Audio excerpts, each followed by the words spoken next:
chapter begins. Peter Otto redefines the classic.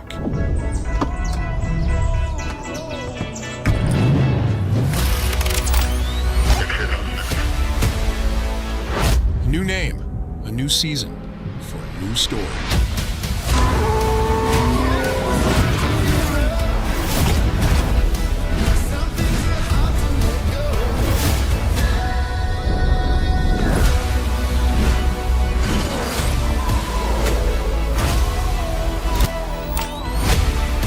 Season starts now.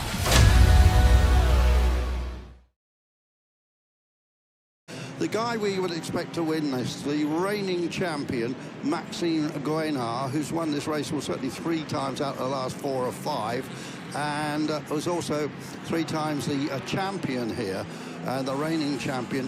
He had fuel pump problems in qualifying. He didn't get a lap in, so he is starting at the back. When I say he is starting at the back, some of these people are sharing cars. He is sharing it with his father, Dominique, and...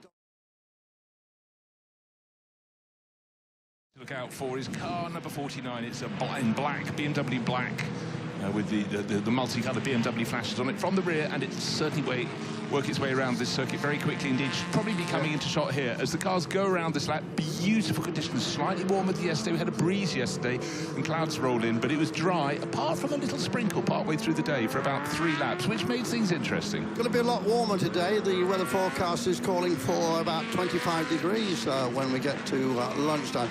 And also, Dominique Guénard, interesting that the guy he will battle for in this race, if he gets to the front, is his old school friend, Armand Meal, and their fathers, of course, started the Richard Mille watch company together, so they have grown up together, they've raced together. Sometimes they do race together in long-distance events, and they did win one recently, one of the main V2V races. But so it'd be interesting to see how far Guénard can get up the field.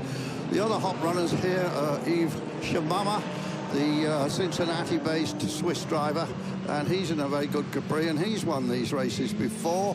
And in fact, he won the race in 2024. We've got someone else starting near the front who's a new face to you, Jean-Marc Merlin, starting 4th. He was entered in an Escort, but actually is driving a beautiful navy blue 3.5 CSL BMW, starting 4th. He's done a lot of his racing, started in historics about 20-odd years ago, French racer from Lyon, but he did a lot of his racing in the Far East. I think he had business out there racing the Blancpain Asia series, but you know, he has got historic precedence, so we'll see how he goes. And it's always good to have someone else in among mixing up the pack. So yes, look out for Jean-Marc Merlin, starting car number 164 in 4th place. Bottom left of your screen is the Guénard car we're talking about. One Escort is starting behind it, but that's the one that we expect huge progress, except he's got more problems. Or is he just trying a start, I think, but no. Well, another man to watch for is Emil Breitmeyer. Breitmeyer, father and son, are huge stalwarts of this series, but we're about to go, Bruce. I'm going to let you describe the start, because it is quite an interesting run into that first corner. Well, it's wonderful. It actually dips away in the start-finish straight, long hold, because, of course, the people at the back have to rise onto the start-finish straight. They can't see the starting lights, so they get over the crest, but it's the Hermitite livery car, white with the gold and red flashes of Armand Meal on the left-hand side of your screen on pole position. Absolutely even Stevens gets his nose in front of Yves Samama into the first corner. Fairly neat and tidy in behind, which is how we like it.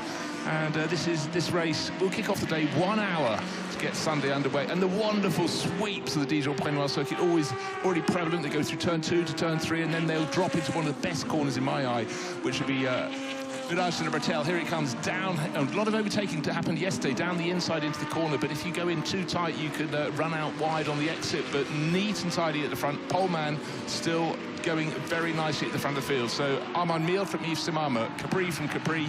Then, of course, we've got those 2 beautiful CSLs tucked behind, in grid order still. Emil Breitmeyer from Jean-Marc Merlin. First 4, still the first 4.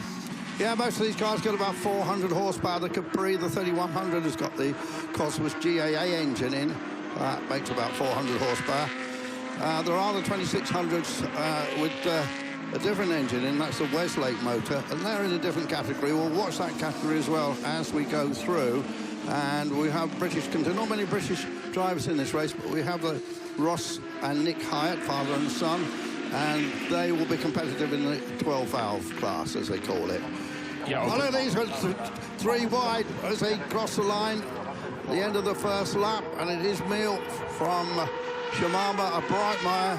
Emil Breitmeyer, the 30 years old, just come off a win in his GT40 on the Tour de France Auto. Flames licking out of the exhaust system as the 22 car moves into second place. Well, those aren't views I don't mind at all. They're absolutely fantastic. In the background, we had a change for fourth place, I think, because Dennis Bush, who's stepped up to race Cologne Capri, I think he was picking off Jean Merlin. We'll have a little look, but still our pole starter, Armand Miel, in front.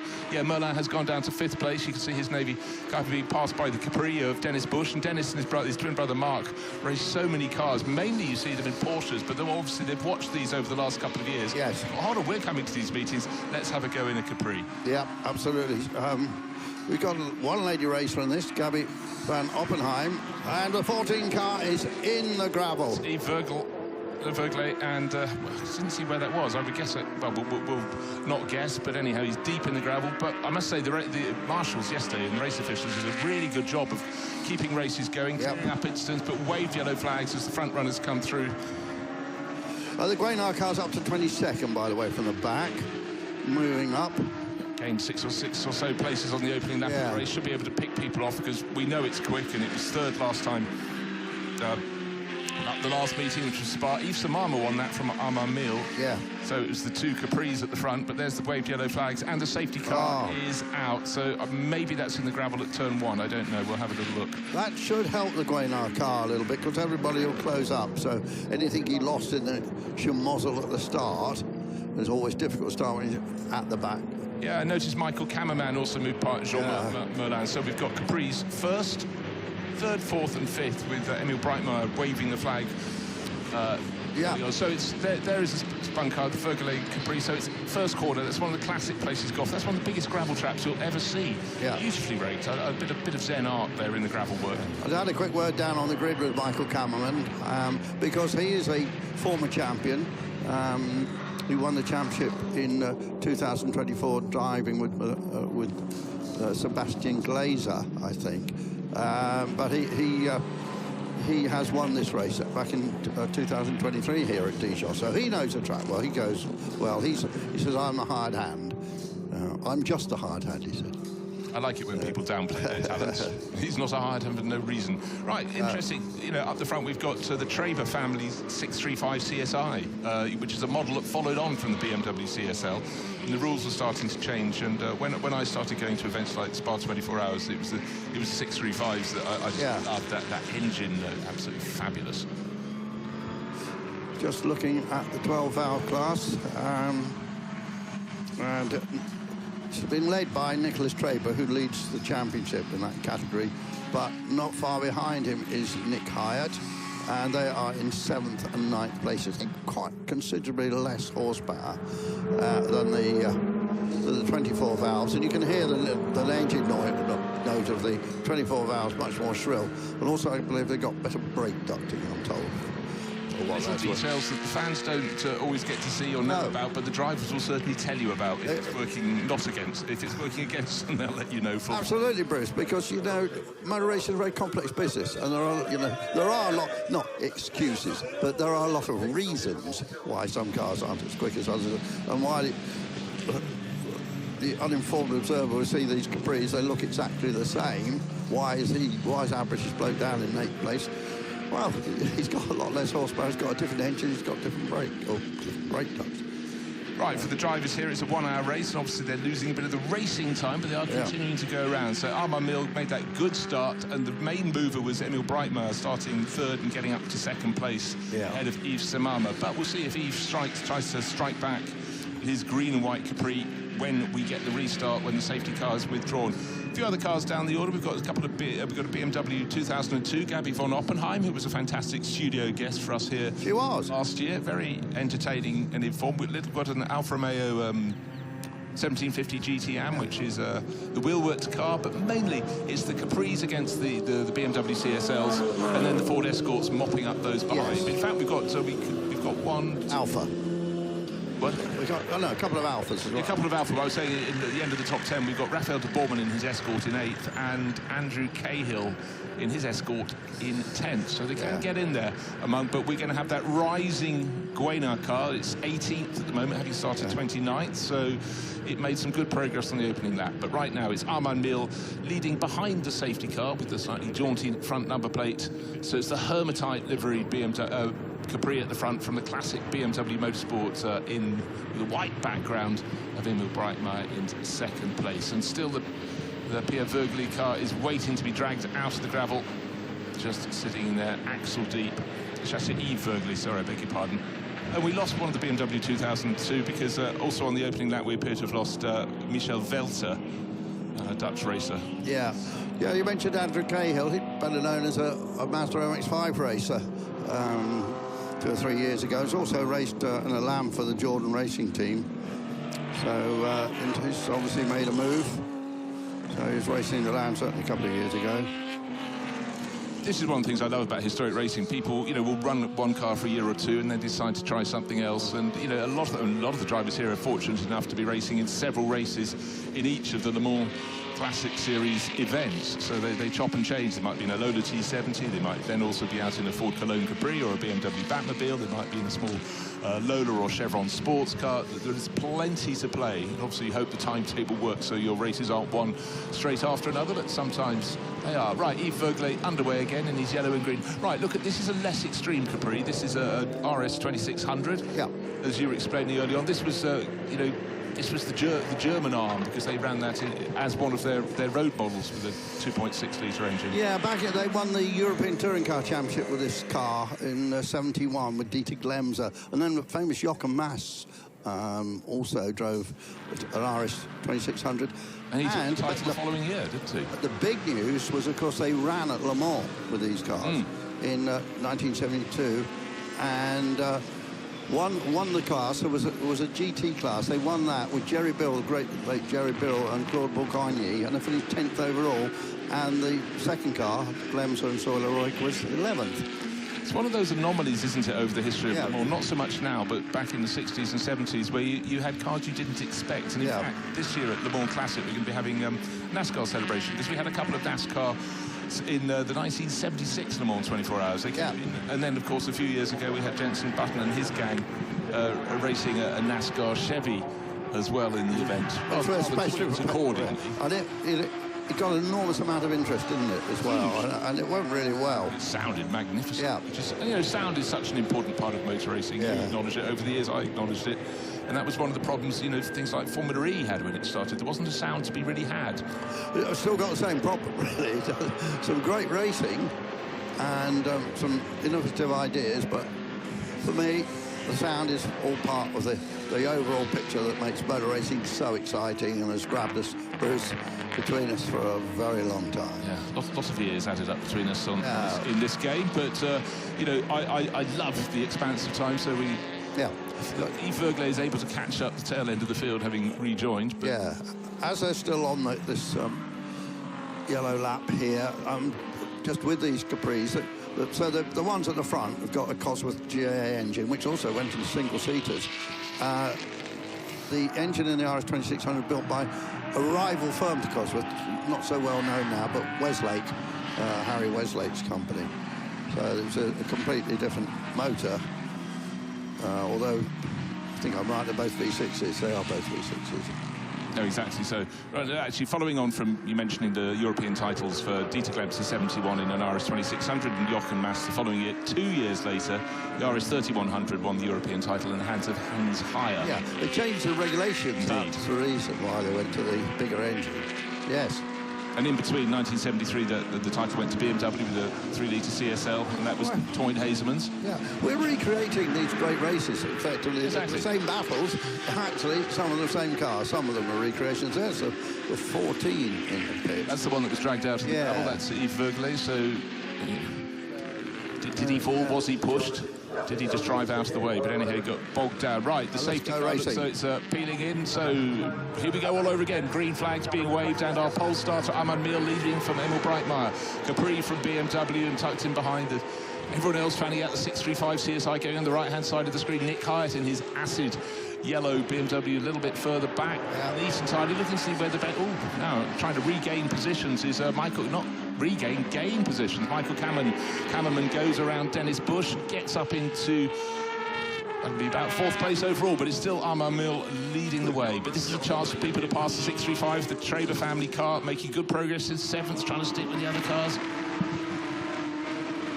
Down Village de la Bretelle, far more descent than you realise. It really goes into compression, and then you're arcing left the whole time, then you swing around to the right, and then you get down to this 5th turn on the lap, and it absolutely cups the cars.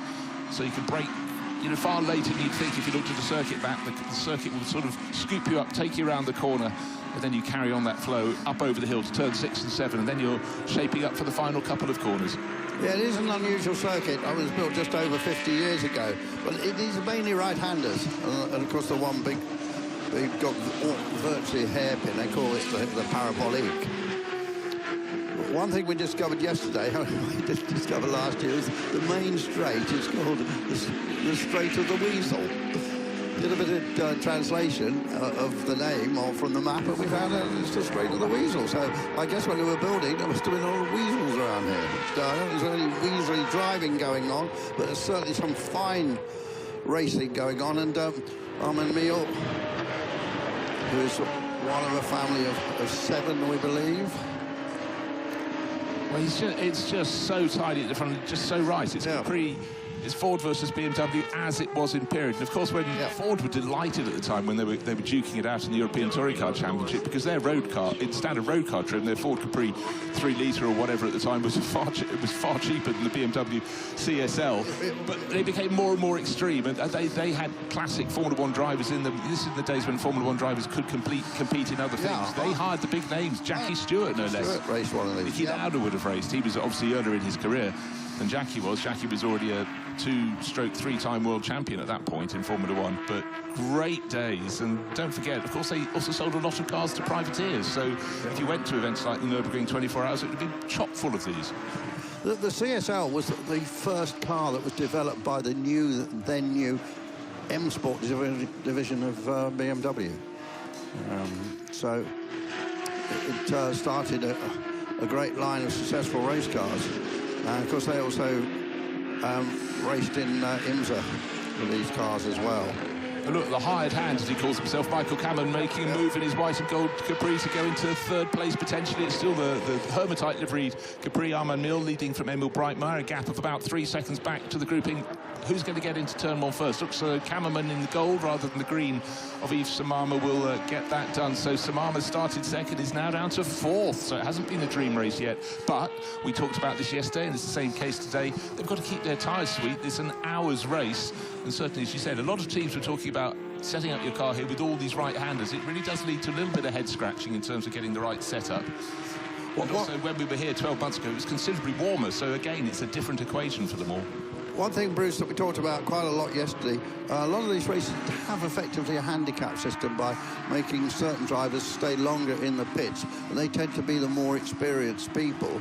But in this particular race, it's not much. I think everybody's pretty well equal. I think there isn't that situation. But they have new for this year something called the Burden of Glory, which is a great wording for what is another handicap system for the previous success. And it doesn't feel like glory for the people who do it, but it's there for a reason. I was given a chart with all the different penalties on, and I can't find any for this. So maybe there's a Burden of Glory, and if it is, well, it would be Shamama who would be in the pits, I think, another extra 20 seconds. Yeah. And the 2nd and 3rd get a burden as well. Yeah. So it kind of equals out. So our race leader was 2nd at Spa in the previous round. Yves Samama won that event, so he'll have a longer penalty. And Maxime Guénard, who started, well, his car started at the back. Where's it gone up to? The Guénard car is up to 14th. It's gained 15 positions so far. That will also have a little bit of a delay.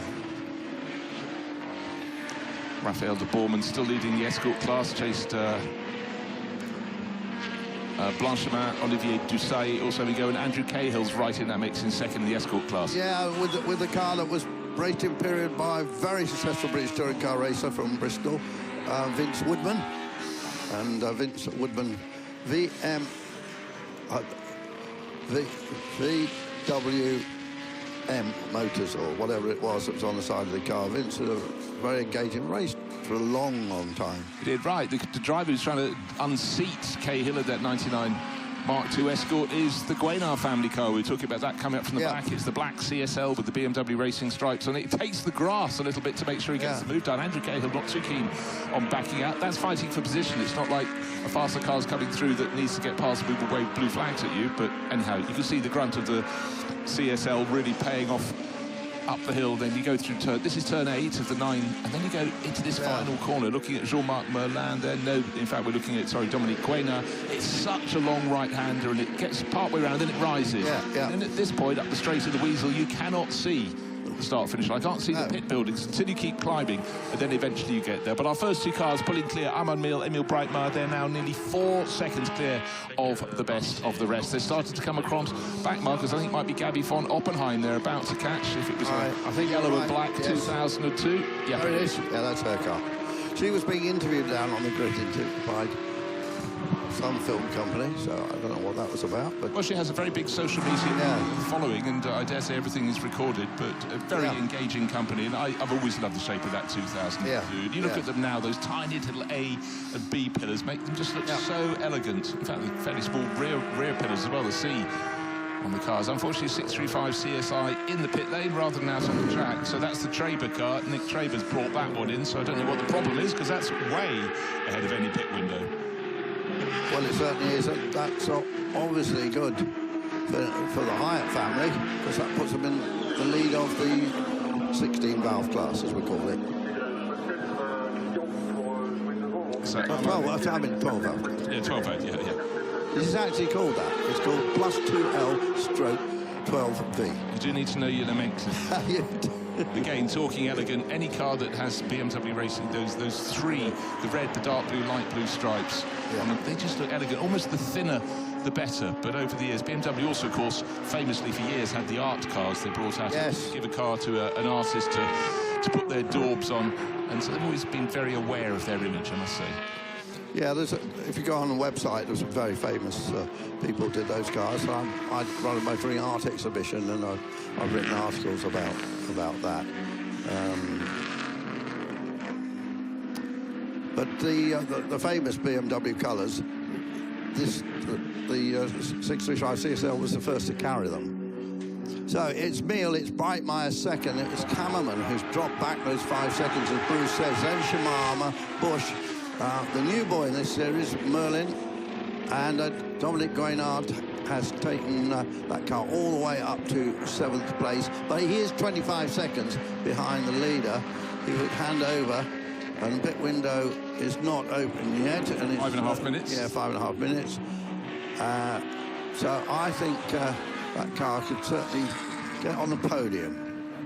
Yeah, you'd think that's in the mix. Classic Escort scrap, but obviously the RS2600 Capri's got a bit more grunt, so that's just moved its way through. But again, neat and tidy. And the Mark I Escort, of course, so much success, and the Mark II Escort on the world rallying scene. When Ford put an awful lot of money into all branches of motorsport. This one, car number 64, that's Hervé Ordioni, always goes very well. Pierre-Alain Faas tucked in behind, and then Thomas Studer equally in their wake. So the blue oval prevalent in this part, but touring car racing, it's not now what it used to be, where it was the big guns all came out to play, and the German manufacturers in particular would have a really serious tilt to it. But the cars just look right, they sound right, and when you look at them, they're still very, very attractive, even these days.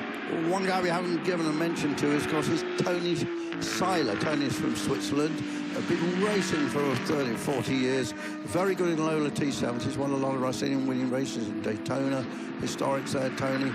So runs a bodywork business, and he's running down in 18th place.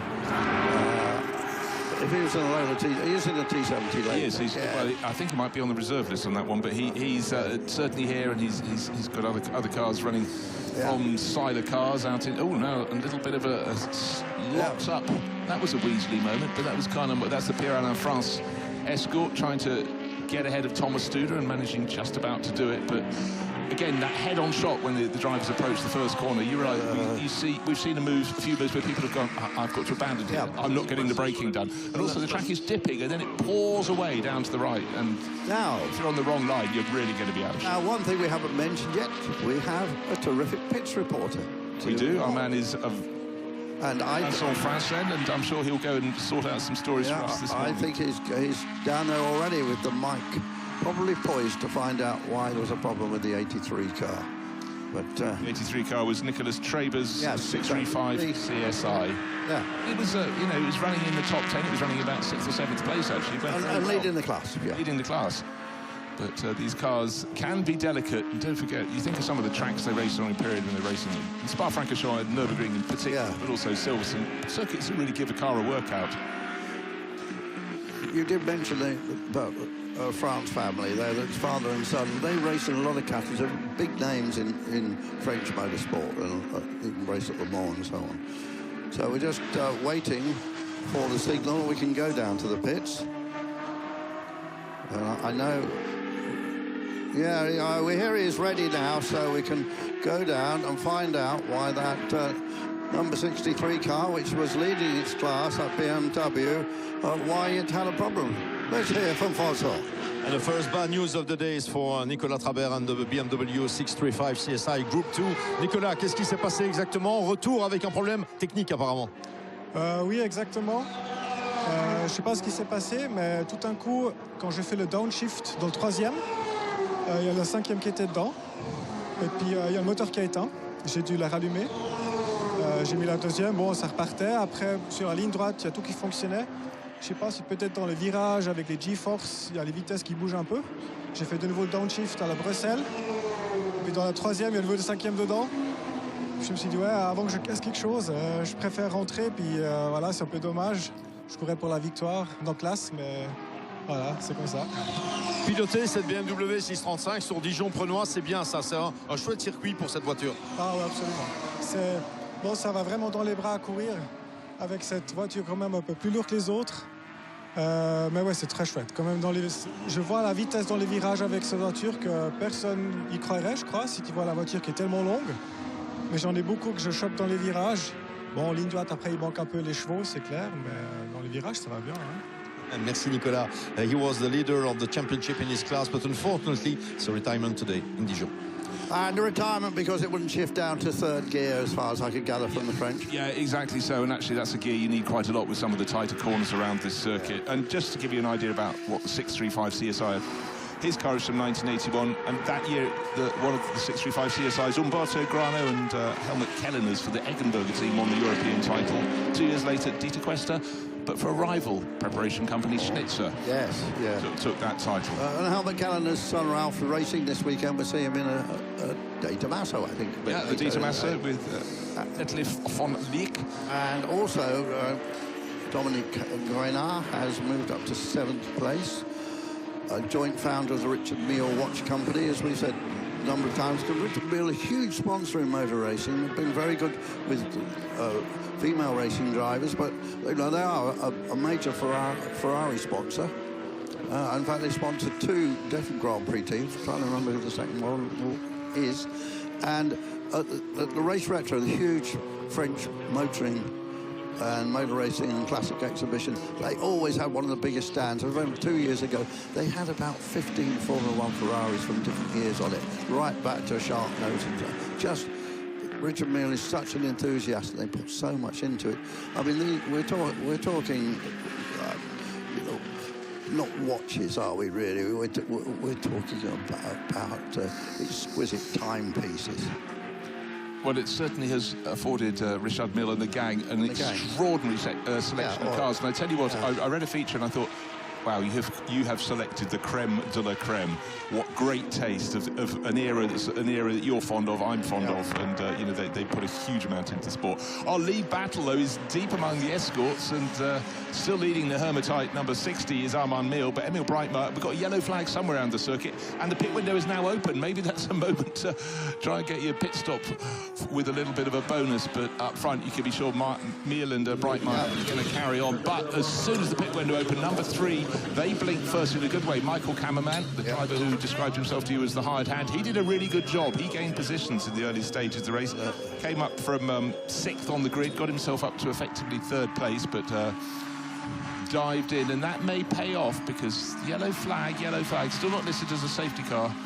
Other cars diving into the pits, and the Dominique Guénard has come in early on. Michael Cameraman early on, so... Oh, and the car's off as well, 17. That is error. Yeah. But it's Maurizio Bianco who will climb into the 3 car, take over. He's the owner. He's got a lot of racing experience. He's pretty quick as well. So the first BMW we saw in the pits was white with the BMW stripes. This is one with the black background of the Guénard family, and I'm thinking top 6 is easily possible. So the Belgian Emil Breitmeier is driving solo. I don't believe he's driving with his father, is he, in this one? They do race together. No, not on our entry list. However, that's not always right, but this lead battle is still absolutely fierce. Emil still keeping his Capri ahead of Emil Breitmeier's BMW, so this is exactly how it was in period. Hermitite was a sponsor that largely Tom Walkinshaw had on his cars, wasn't it? Yes. So racing in single-seaters as well as cars like BMW's Capri. Yeah, and there was a guy called Holman Blackman also had that sponsorship. Maybe he found it originally. Yeah, the Breitmeier car originally was down for the father to drive, but I saw the son getting into it on the grid, so it's definitely him. And as I say, he recently won the Tour de France in the GT40. They've got a lot of cars, Team Bright. They've got a couple of very nice Lola T70s. We will see later as near the front of the field. We will see and we will hear later. And the sound does get increased enormously. Emil has been driving some Formula 1 cars recently as well. They've got a car here which they're going to demonstrate, I believe, at lunchtime. But he did race at Monaco in one of the Formula 1 races, historic races there recently. So they've got a Ligier and a McLaren, I believe. Team Bright, they're Belgian there in the Walloon area of Belgium. So the first few drivers clambering out of their cars and others continuing on their way. Still our lead battle down the straight. It comes one more time. Emil Breitmeier literally never separated by more than half a second. And I tell you what, one of the first cars to pit is the number 49, and the driver who's got out is Dominique Guénard, who came up from the very tail of the field. Dominique Guénard, this guy started the race from the last position and it was a big fight back. Dominique, c'était un départ depuis le fond de la grille de départ, clairement. Ça s'est bien passé apparemment. Oui, très bien. Bon, la voiture, elle mérite pas d'être en fond de grille, mais on a eu un problème aux essais, on n'a pas fait de temps. Donc on partait dernier. Comme on dit chez nous, c'est une belle remontée. C'est une très belle remontée. Maxime a pris le volant maintenant. Il y a quoi? C'est l'espoir d'aller chercher un top 3, c'est possible? Alors, j'ai pas vu encore les écarts par rapport à... Là, il y avait un petit trou de 10 secondes, je pense, qui va certainement reprendre. Je sais pas en quelle position j'étais. 7e. 7e. Il va certainement remonter parce qu'il va plus vite que moi, donc j'espère en tout cas. Merci, Dominique Guénard. Maybe he will have a podium at the end of the race. It will be a great performance. That car is prepared by Equipe Europe. It's probably the biggest race preparation business in Europe. And they prepare all the cars for the Miele family and Guénard family. And lots of other people. I was speaking to them earlier. They've got 21 cars are racing here this weekend. 21. It is just truly staggering. Yeah, and high standard of preparation and lots of different sorts of cars as well. It's when you see just the sheer number of multiple trucks coming from certain preparers, and obviously if you're doing 21 cars you need a lot of trucks, but wonderful times. Right, yeah, Alfa Romeos, haven't talked too much about those, and this one absolutely stands out from the crowd. This is the one from Patrick Vilvert, 1750 GTM, a car from 1971. And Alfa Romeo had so much success in the smaller classes, really starting in mid-60s, 1966, first European Touring Car Championship, Andrija Adamic. Yes. Treat following year, he won again. Yeah, lovely man, died recently actually, made it to Formula 1, drove for Brabham, all sorts of people. After this is another touring car race from an earlier era. We call it the classic touring cars, and there's lots of Alfas in that. And we should see Alfas right at the front, battling against Lotus Cortinas, as indeed they did in period. Yep. No, entirely so. So really looking forward to that. That's the classic touring challenge, and of course, sort of new. Yeah. We'll see how they fare all for the first time. But, you know, we're still waiting for our front runners to come in.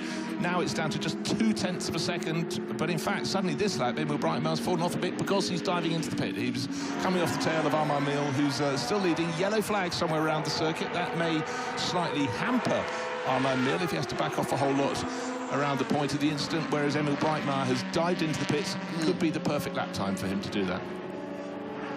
It's the Hermite car, though, being challenged.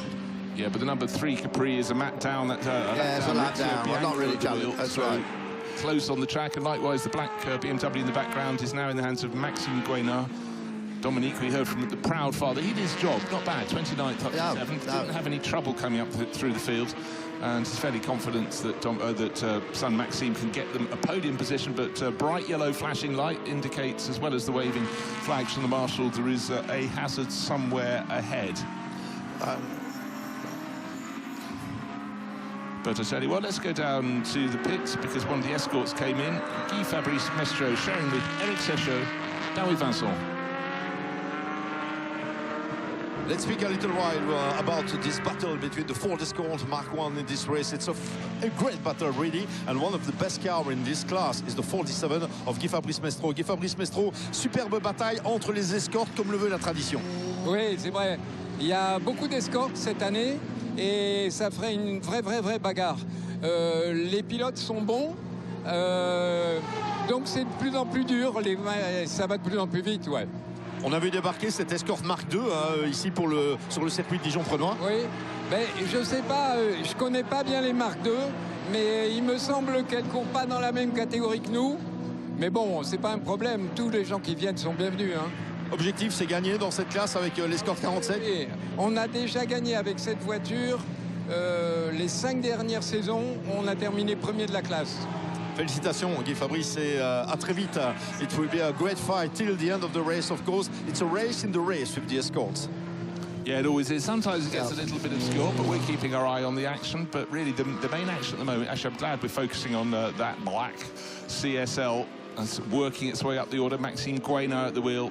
There it is, car 49. So it was a sort of an obscured race for him. His father starting at the very back of the pack, kept his nose clean, kept on advancing past the little BMWs, the escorts, and got up to 7th place before the pit stop. And now on clear track, and the yellow flag has been removed because the number 17 Jose Oliveira BMW that had stopped has been removed to a place of safety. So, but our race leader is in, Armand Mille, in the pits at the moment. He's not hopping out because he's going to be driving solo in this one. It's only a 45-minute race, so a lot of the drivers decided that's what they'd do this time. Yeah. We haven't mentioned the classes for the 12 valves and the 24 valves, but we also should say there's another class for the 2 litres, which is the Escorts RS 1600. So there's 3 different categories here, and lots of brownie points for winning the up to 2 litre category. And in fact, as we heard from Guy Fabrice Mestro, he was saying they've managed to win it 5 times, you know, during the course of their time in the Heritage Touring Cup. Yeah. This is Touring Cup 1, and we've got Heritage Touring Cup 2, which is coming later. Their races, the second of the ones in the afternoon. And then we have more modern cars in that one, and we're talking largely things like BMW M3s, Ford Sierra Cosworths and stuff. The field is a bit down on where it had been at the previous round, but a lot of drivers have absolutely said, and we heard from Marc Rouaoun, who makes the whole thing happen, a more classic series next year. Already there's huge interest in that. And there is that sort of slide in historic racing. You do need to keep bringing cars that are a bit more recent, because they're also the ones that the fans loved a whole lot more, as your fans, you know, your fans otherwise would necessarily just keep on getting older. But for me, one of the very sweet spots is the mid-1970s, when I was a sort of prototypical teenager getting very excited about motor racing. These were the cars I had on my wall, the Cologne Capris, the CSLs. You know, again, promotional shots where you could get great big calendars. There was a fantastic, well-known shot at the Flugplatz in the Nürburgring of, I think it was the black BMW way off the ground. Stuckey on board, wasn't it? Yes. Yeah. It was one of the LAT pictures. I think it was taken by a chap called John Dunbar, actually. But it's a terrific picture, and it's used a lot. More flames licking out of the 22, a bit of overfueling going on. That's the way they make them work. But I just think that's part of the spectacle. Like, It is. It is fantastic. Photographers love them, fans love them. It's a really good area to spectate. Virage de la Bretelle, turn 4 here. We're just looking at the cars going out of turn 5. You've got spectator banking.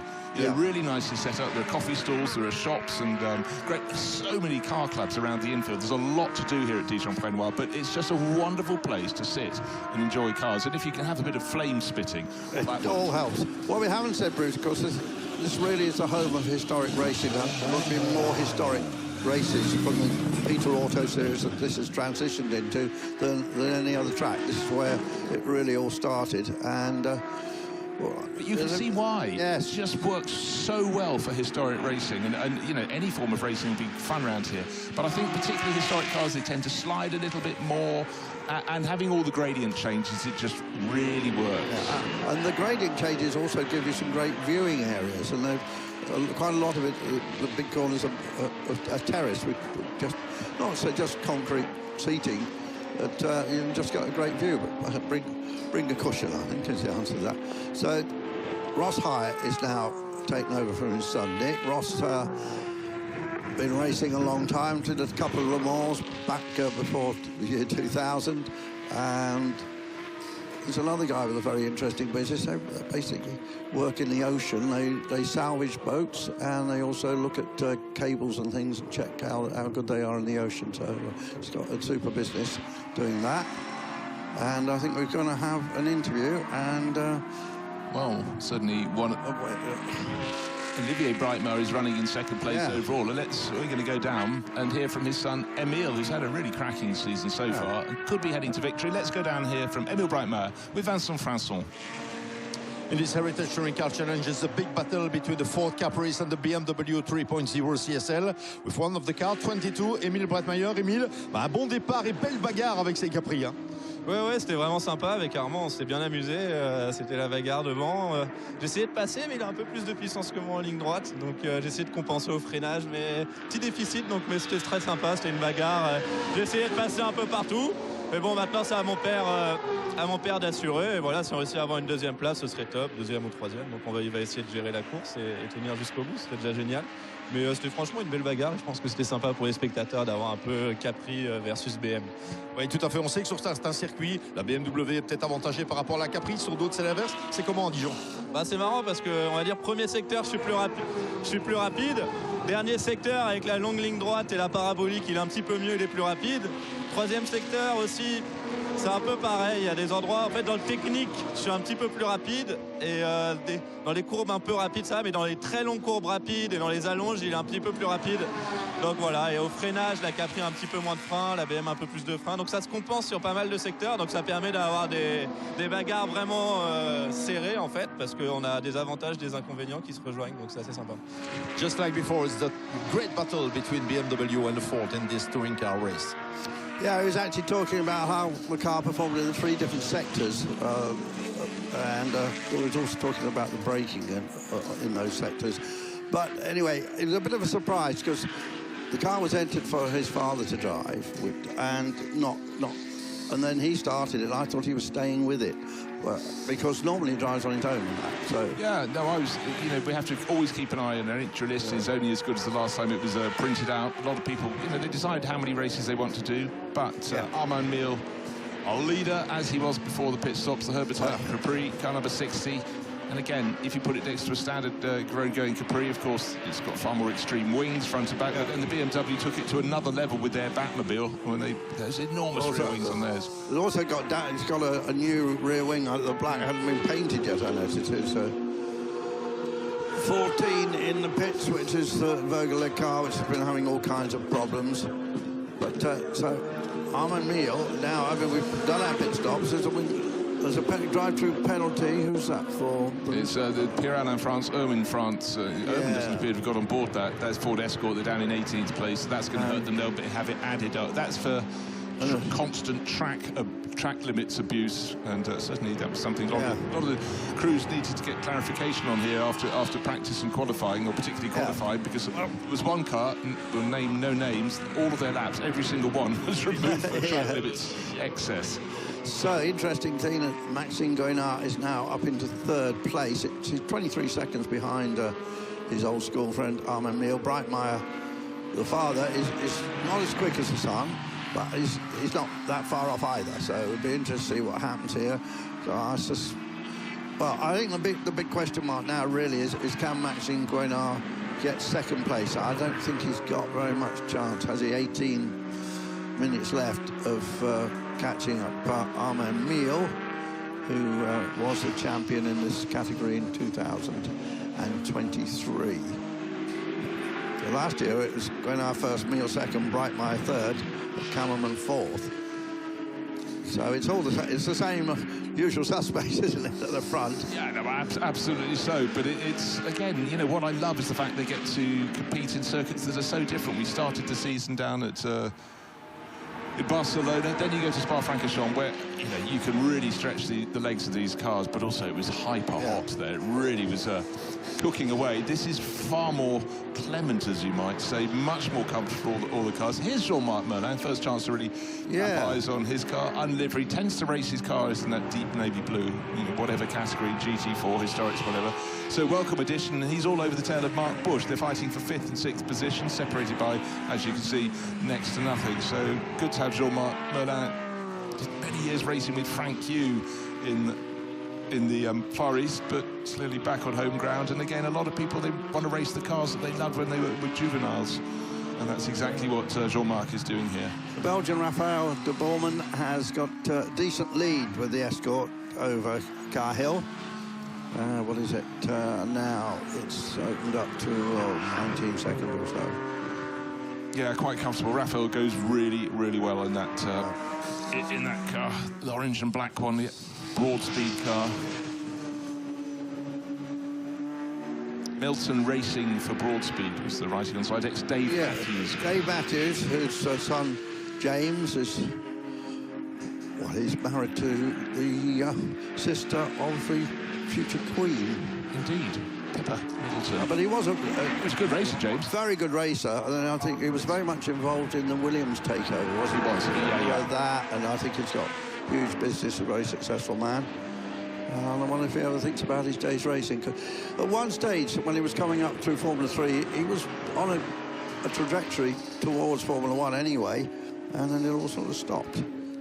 Yeah, well, possibly the lure of the family business requirements to stop playing. And right, his brother was a reality TV star. He was, wasn't he? Yes, yeah.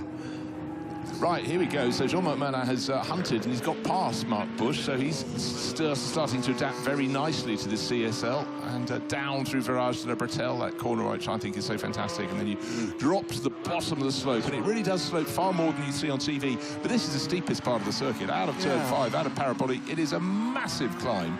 I'd hoped to walk the circuit, Bruce, but we held up a little bit with car hire issues. I think even if we'd arrived an hour early, we'd be in the middle of a practice session. Yes. But I have walked it in a dim and distant past. It's a terrific place. Well, here is this ex-Broadspeed car. And that's the other one. That's it. They're both Broadspeed. Yeah, this is the Vince. Andy Rouse, as you can see on the door, multiple British touring car champion. Randy Mouse, as we called him. Yeah. Yeah, that'd be a very similar specification. Obviously, a problem with the maybe the steering in that car. So I think that's probably curtains there. As we've only got, we've got the quarter of an hour left to go. Yeah, they might get it back going. Right, let's appraise as we get more sighting of the driver now in 5th place, Jean-Marc Merlin. Let's get the words the right way around. Armand Mill leading this race by 8 seconds from Olivier Breitmeyer. So Ford Capri got bragging rights at the moment ahead of the best of the BMW CSLs. But Breitmeyer is ahead of Maxime Guénard. Guénard has the fastest lap of the race and is closing in. But I don't think in the next 15 minutes he's going to haul Breitmeyer in. Yves Samama, well, he's another 12 seconds further back in 4th place in that Capri that started on the outside of the front row, the white and green one. And that looks as though it's going to rise no further. Suitably clear, about 10 seconds clear of Jean-Marc Merlin. So I think our first 4 positions are sort of nailed down, but I do expect the gap between Maxime Guénard in 3rd and Olivier Breitmeyer in 2nd to come on down. But the Hermitite livery Capri, here is our race leader going past the yellow Alfa Romeo into the first corner. Smooth as can be. The only bad mark is that black rear wing in place of the full gold, red and white Hermitite colours, but the car beautifully prepared, and Armand Mill, well, he just seems to get better and better, doesn't he? He certainly does. two different shapes of BMW then in our picture. Or two different engines. types. Two different engines, I So should the say. black one is the Maurizio Bianco car. Kind of. No, it's not. Sorry, I beg your pardon. That's the Maxime Guénard car. Yeah. Up in third place. One headlight on. They make a terrific noise. You can hear it on the audio pretty well. That's Ross Hyatt following along, but Ross not quite close enough to be in his wake, but certainly the story of the 49 has been climbing from the back of the grid, started stone last in 29th position, and we wondered if a top three was possible. Absolutely. Fastest lap of the race by just about a tenth, almost exactly a tenth of a second to this car, so bear in mind he was having to pick his way through traffic, or father Dominique was, and then Maxime basically has added a few more positions, but I think third's as high as he's going to be able to go. Maxime's the fastest guy out on the track by only by the odd, 0.3, 0.4 of a second. Yeah, comfortable, but the setback clearly made victory insurmountable. As long as Armand Mill continues and Olivier Breitmeier continues in second place, the gap between first and second is 11 seconds, so Armand's just very comfortable at the moment. Two escorts together. Actually, Andrew, I think I might need to keep a little eye on the pace of Olivier Breitmeier in second place. He suddenly lost quite a lot of time to race leader Armand Mill. No, I think maybe had a bit of traffic, because I was looking at his sector times on the last lap, and two of the three sectors he was down by about a second of where he should be, which explains him falling away to 11 seconds down. He's only got 7-second margin over Maxime Guénard. So when just 2.5 minutes ago, when we were with 15 minutes remaining in the race, i.e. the 1/3 distance, I said Maxime Guénard in 15 minutes he won't haul him in. If there's another poor lap from Olivier Breitmeier in second place, perhaps he can. Yeah, perhaps we can see this going on the screen, but we are ready for another interview as well. So obviously that escort had problems, the 21 car, Jean-Luc Blanchemar, and we can hear from him right now. In the pits with car number 21, this for the sound. Look at this, the damages, but it's not during the race. Jean-Luc Blanchemin, ça date pas d'aujourd'hui, ça date du début du week-end, c'est un peu rude. Ouais, c'est le début du week-end.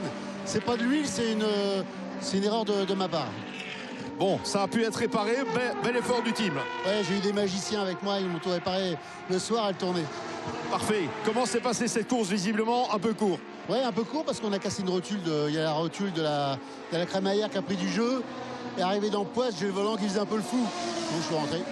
Dommage parce que la lutte entre les escortes, elle est toujours assez passionnante. Bien sûr, ouais. Et puis je crois que j'étais deux, donc c'était bon, tant pis. Hein.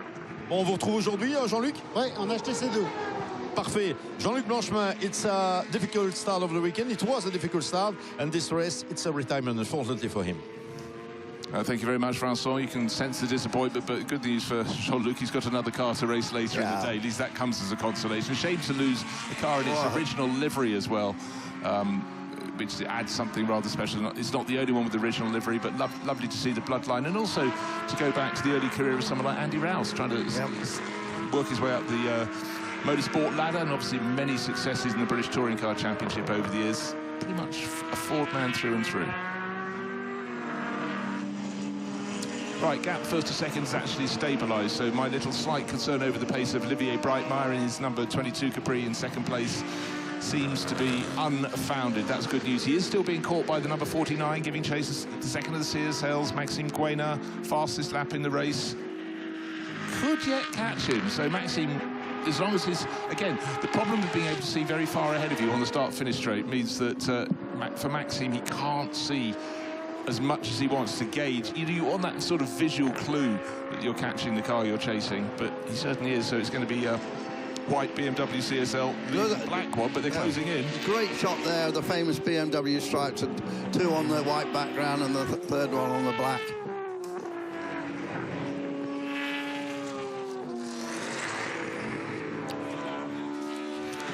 So, Miel it is, leads the Breitmeiers, father and son, by 12.4 seconds, and then the Guénards, father and son, are third in their 1975. 50 years old, they don't look it, do they? They do not Racing look cars. it at all. And then Shamama fourth, Merlin is hanging on there in fifth. Then it's Bush, one of the Bush twins.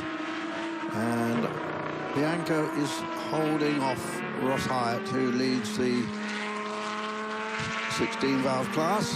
And then just the best escort is still de Boorman. And in fact, we've got 3 escorts running line astern. Four escorts. Boorman, Cahill, Sechard and Dussali. Cahill's the one that sort of stands out. He's in the Mark II. The others are all in Mark Is. This is the yellow one with the black bonnet. Scenarios 1800 and 1975. The other ones are from 72 and 74. Yeah. Right, the battle for second place is definitely hotting up. Our race leader, Cologne Capri, Aman Mill, 14 seconds clear. The car in second place is this one, car number 22. But the sister car, if you will, the sort of the shadow to the black liveried one is now, well, 1.8 seconds down in third place, so he will surely get onto his tail. Maybe this lap, maybe the next, then he's got to find a place to move. So Olivier Breitmeier holding down second place at the moment, but the similar car, albeit black versus the white, is up in not only into third place, but catching him in second. They're in the same shot now.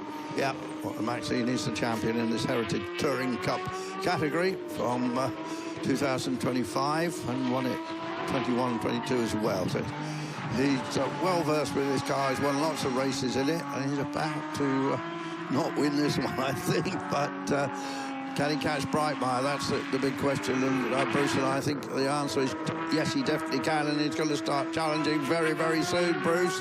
Yeah, turn 6 turns into 7, then you drop down to turn 8, which is a right-hander, then you carry on turning right into the compression. That's turn 9, the final corner of the lap, and then look at them dancing.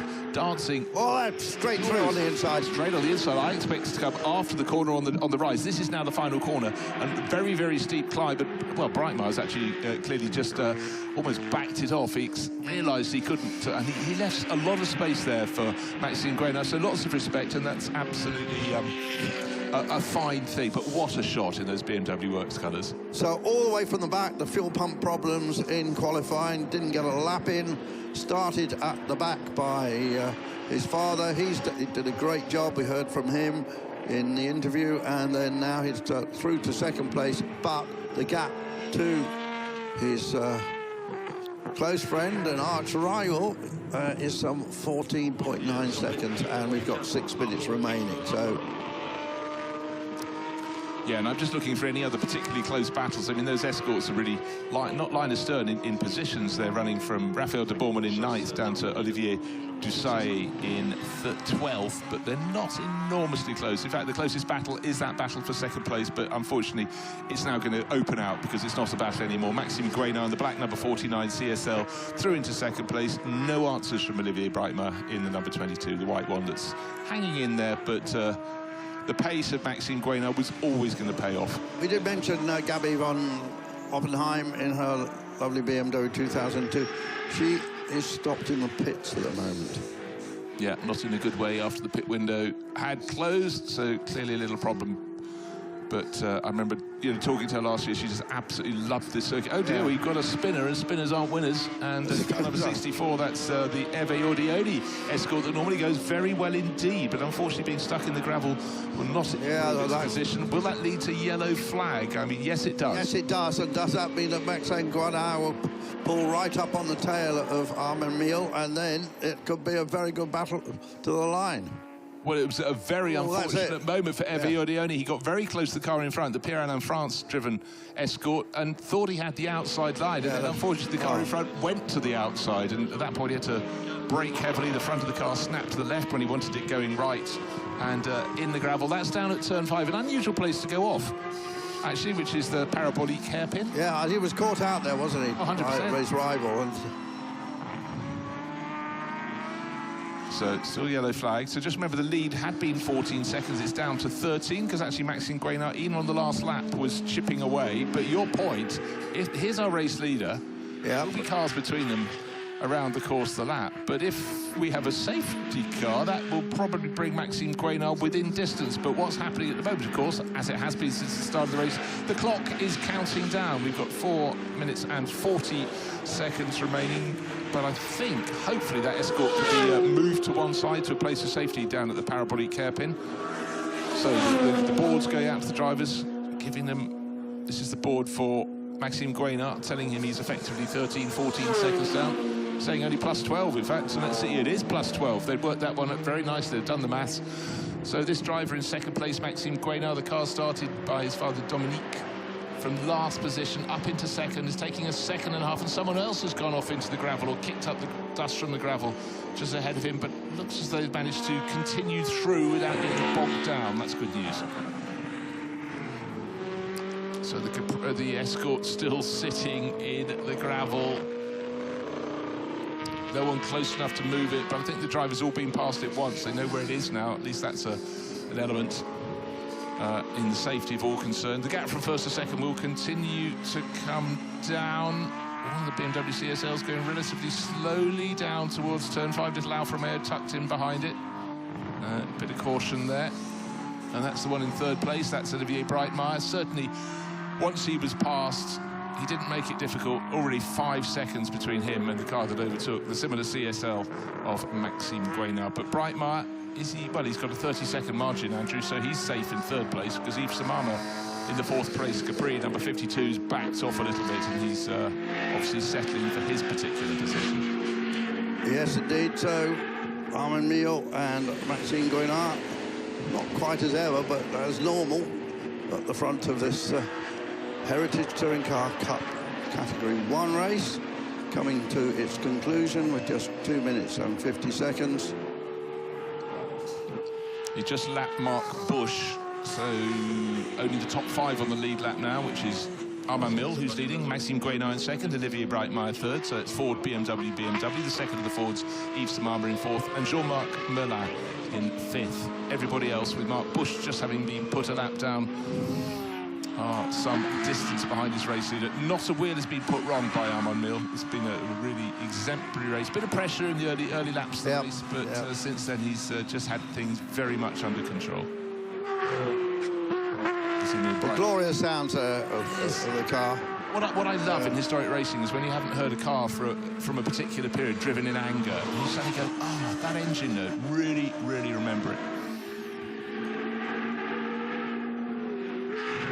And certainly in recent Goodwood members meetings, when you had cars from after the circuit closed racing, 1966 racing, like the 3-litre Capris that Gordon Spice and the gang used to race. Again, just lovely to hear that engine, the Rover 3.5 litres. Again, it's all such a rich part of the tapestry of motor racing, the sound. It's funny, isn't it? Hermitite is still a product used in the automobile industry regularly. It's a sealant, and they've got, obviously they probably wrote their last check out for motor racing sponsorship 40 or 50 years ago, and here they are getting some nice legacy footage from it. And well, we found ourselves looking up what Nigrin was as a sponsor. Yes. Isn't it? A century old with the symbol of a chimney sweep. Yeah. But still making modern products as well. Yeah. Right, Hermitite looks at the Capri with the yellow flag still waved. It looks like they're just leaving that escort there. Yeah. I've seen it. And it is way off. It's off to the point the drivers would be turning past it anyhow. But look, this moment, high over the ridge they go. Our race leader, he's got a couple of the escorts just in front of him. Andrew Cahill in his yellow one with the black bonnet, and the little red and white one, the Mark 1 tucked in behind. But Armand, if he backs it off, he's sitting on a lead of just under 12 seconds. I think he's still got to start one further lap, because he should be finishing this lap with a little bit of time left on the clock, so I have to go around one more time. And yesterday, in one of the races, our race winner went past a second time past the checkered flag and suddenly was demoted from first to third. So attention must be paid. But here is our race leader coming through, and 18 seconds on the clock, be 15:14 by the time he crosses the start-finish line. So this will be the final lap for Armand Mille. We'll just see how everyone gets away. The back of the gravel bed at turn 1, there's still a car beached in the gravel. I think that might be the Oliveira car. But someone did go off a few laps ago. We didn't get the live footage. We got the gravel being kicked up, the dust from the gravel in the air. Andrew Cahill about to be passed. This is the drop down to Virage de la Bretelle, turn 4, right in front of the spectator banking, which is off to the left of the shot. So wonderful place to watch cars. And also, always in historic racing, when you see them working their tyres, they move away from the corner. BMW trying to get out of the way, but didn't actually in the end. And the Hermitite Capri still hold up behind the Andrew Cahill yellow Escort and the Mark II, very much probably better known as a rally car, really. The likes of Harry Vatanen and Roger Clark, all those people, huge successes in Mark II Escorts. Mind you, of course, with the Mark II Escorts, Eric Sikowski and the Zaxpeed gang got some pretty good results on theirs, racing in the German and European series, and then obviously they moved on to making just the most outstanding, extraordinary Ford Capris in a way that you had to sort of squint. Yeah, that is a Capri, but we'll see one of those later, so we're looking forward to that very much. Yeah, with Emil Breitmeyer at the wheel. Right, so Armand Mill, not far to go to the finish line. Here he comes into the sunshine here at Dijon-Prenois. First race of the Sunday of the Le Mans Classic Series meeting. This one's known as the Grand Prix de l'Age d'Or, Grand Prix of the Golden Age, and it certainly is. This is the Heritage Touring Cup 1. Victory on the board for Armand Mill.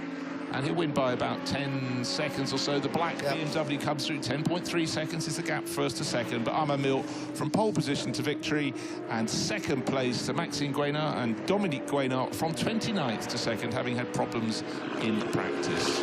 Yeah, nice way to start the day with this Heritage Touring Cup event and the excitement of the Guénards coming through from the back. Olivier Breitmeyer takes third place, but he really did fall away eventually. He lost 21 seconds to Maxime Guénard. Remember, Maxime hunted him down. Best of the rest should be Yves Samama, looking for his Cologne Capri to come into shot shortly. Car number 52, it's the green and white one, started the outside the front row. The yellow Alfa Romeo coming through all on its own, but arm out of the window from Maxime Guénard. He would have enjoyed that, past the stricken Escort down at turn 5, but all bragging rights belong to Armand Mill. Here comes the driver into fourth place, Yves Samama. And next in line ought to be Jean-Marc Merlin. You see the Hyatt family coming through. Car, the BMW on the left coming through, lights ablaze.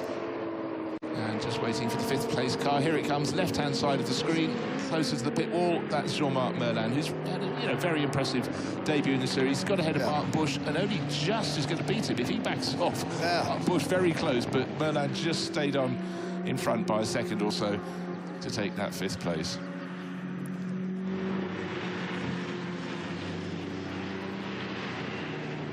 So 3 Swiss and 1 Belgian driver in the top 4.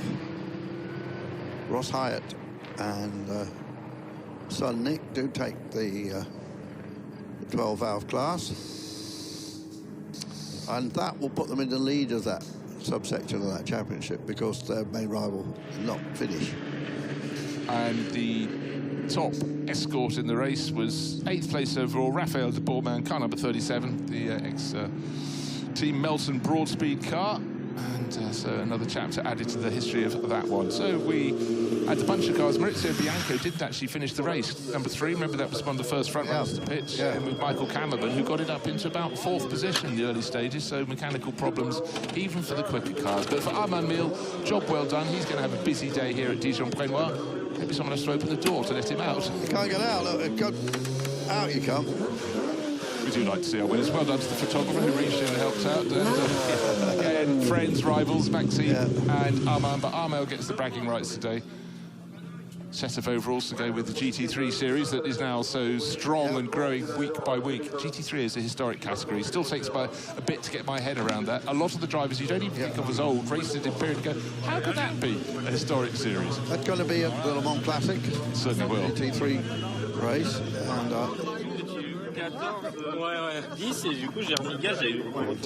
talking to his technician there. Excellent race for Armand Mill. Shame he lost his main playmate. Her dad comes in to give him a hug.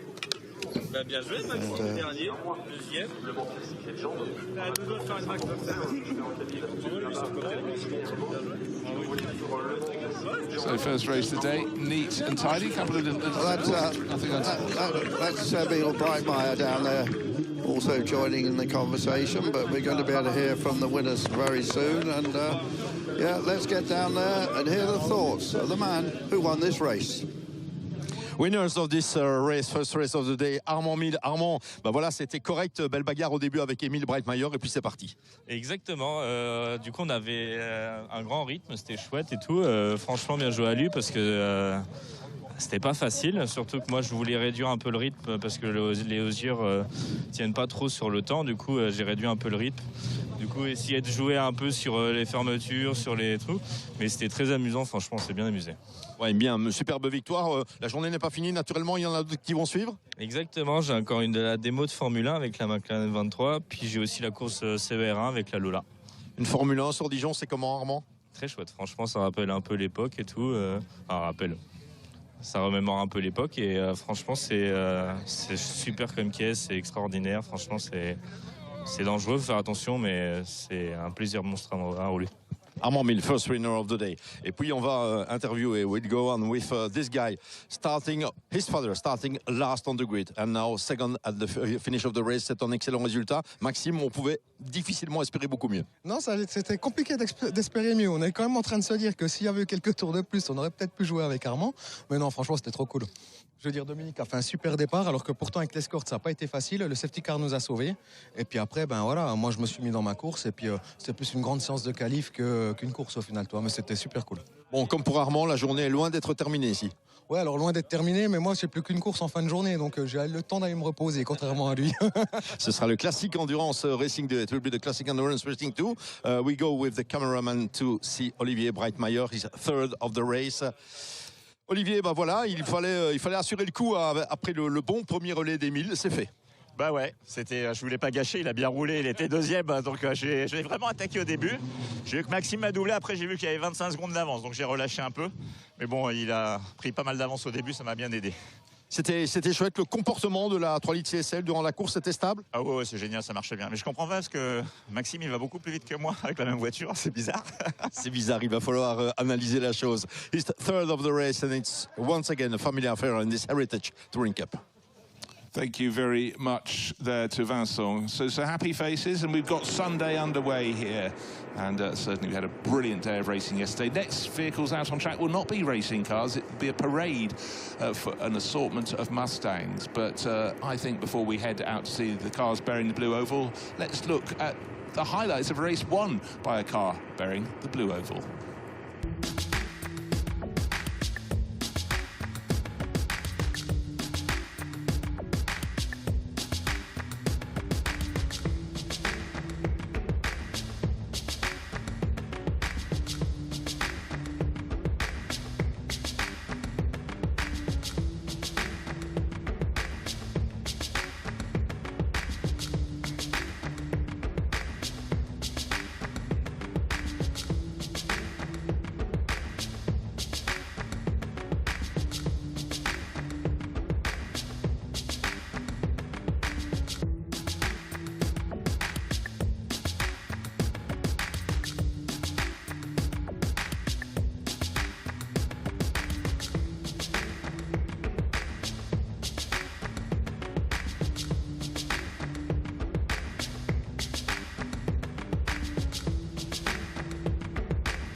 Meal taking victory from Maxime Guénard and Olivier Breitmeyer. Ford Cabri ahead of 2 BMW CSLs. But we've got plenty more in store today, going all the way through to the Gentleman Challenge, the second of their races. They're the group that get 2 races this weekend. It's on a rotating basis, and the last race will be a 45-minute race starting at 5 in the afternoon, going through to just before 6 o'clock. But the next things on track will not be race cars, but in the minds of their drivers, they'll certainly feel there's a bloodline that is related to a prancing horse. Of course, the American Mustang. It was a car that just in the 60s, the American dream was expanded to cars that had performance as well as just looks and lots of chrome. And Lee Iacocca within the Ford Motor Company was the man that really drove things forward. He was into marketing in a way where other people are into engineering. And these pony cars, they burst on the scene. They sold in enormous numbers, Andrew, and laid down a bloodline that exists through to this day. As you said, pony cars have been 7 generations of Mustangs since then, but it started a genre, didn't it? Lots of the Camaro was the other. You know, GM came with a big competitor with the Camaro, but then there was all sorts of other similar V8 powered cars, and the AMC Javelin, the Dodge Challenger, and the Plymouth Barracuda. Pontiac Firebird, all on it went. It was all about muscle, but in time the whole genre would change. But for American drivers, home-built American cars, they sold like hotcakes, and it was a chance also when money was trickling down to younger people, and it was the dream of so many to own a Ford Mustang or a rival Chevrolet Camaro, if you will. A great car, pounds for performance. You know, got a lot of performance, but not that much money, and V8 engines are most of them. And they just keep. I mean, there is an electric Mustang now, but they still make a V8 powered one. And as I said, I think there's been 7 iterations over the years. And lots of clubs. There's a lot of it. I wonder if there are some older ones in this parade. We've got the more recent 6th and 7th generation ones here. The last revision was the 7th generation was just last year. Depending how many come out, they're very much put the more modern ones at the front. In fact, just on the right-hand side of your screen, behind the red car, is a black Mark 1 Mustang, you'll see. Yeah, look at that. That's a big notchback. That's how they were launched. Then the coupe shape followed. T4, yeah. And then, of course, you had the performance versions that came on, and you got to the Mach 1, and then that wasn't enough. You had, because of the Trans Am series, you had the Boss Mustangs as well. Yep. So I've got a bit of a Mustang story. I think you've got one too, haven't you? Are you far away? Yours is going to be better. Okay, so a few years ago there was an event called the MPG Marathon, which was an economy run. It was run for 2 days, mainly over the Midlands, and there were various categories. And myself and Andy Dawson, who I rallied with way back many years before, were the official factory drivers. And this was quite a big event. Quite a few manufacturers. Honda took it very seriously. And there were one class, of course, was the best overall MPG you could get. And we won that with over 100 MPG in a little 3-cylinder Ford Fiesta. But I think it was the next year they decided they wanted to win another category, which was the best improvement over the manufacturer's stated MPG. And so we had this Mustang, and we were a bit surprised because Vauxhall came out with a very similar car, a sort of Holdney-based thing, with a guy called Andrew Durden driving it. And so all of a sudden, someone came up with the same idea of having a big lazy V8 to try and win this improvement award. But unfortunately, we did win it, and got a nice little cup for it. Well, it sits on my trophy cabinet. But that's my Mustang story. But we did do a little bit of testing with it, and there was a way of driving it, or you really, because it just burbled along, and when it burbled along, it hardly used any fuel at all. And we got, I think, I've forgotten the exact figure, we got just somewhere over 40 miles per gallon out of this. You know, there is a thing, if you have a big V8 engine car, you can enjoy the noise, but you back it off a little bit, and you can waft along, and the fuel consumption isn't too hideous. But I know that from sore experience. But, you know, what I loved here, in fact, we had a wonderful shot just a moment ago.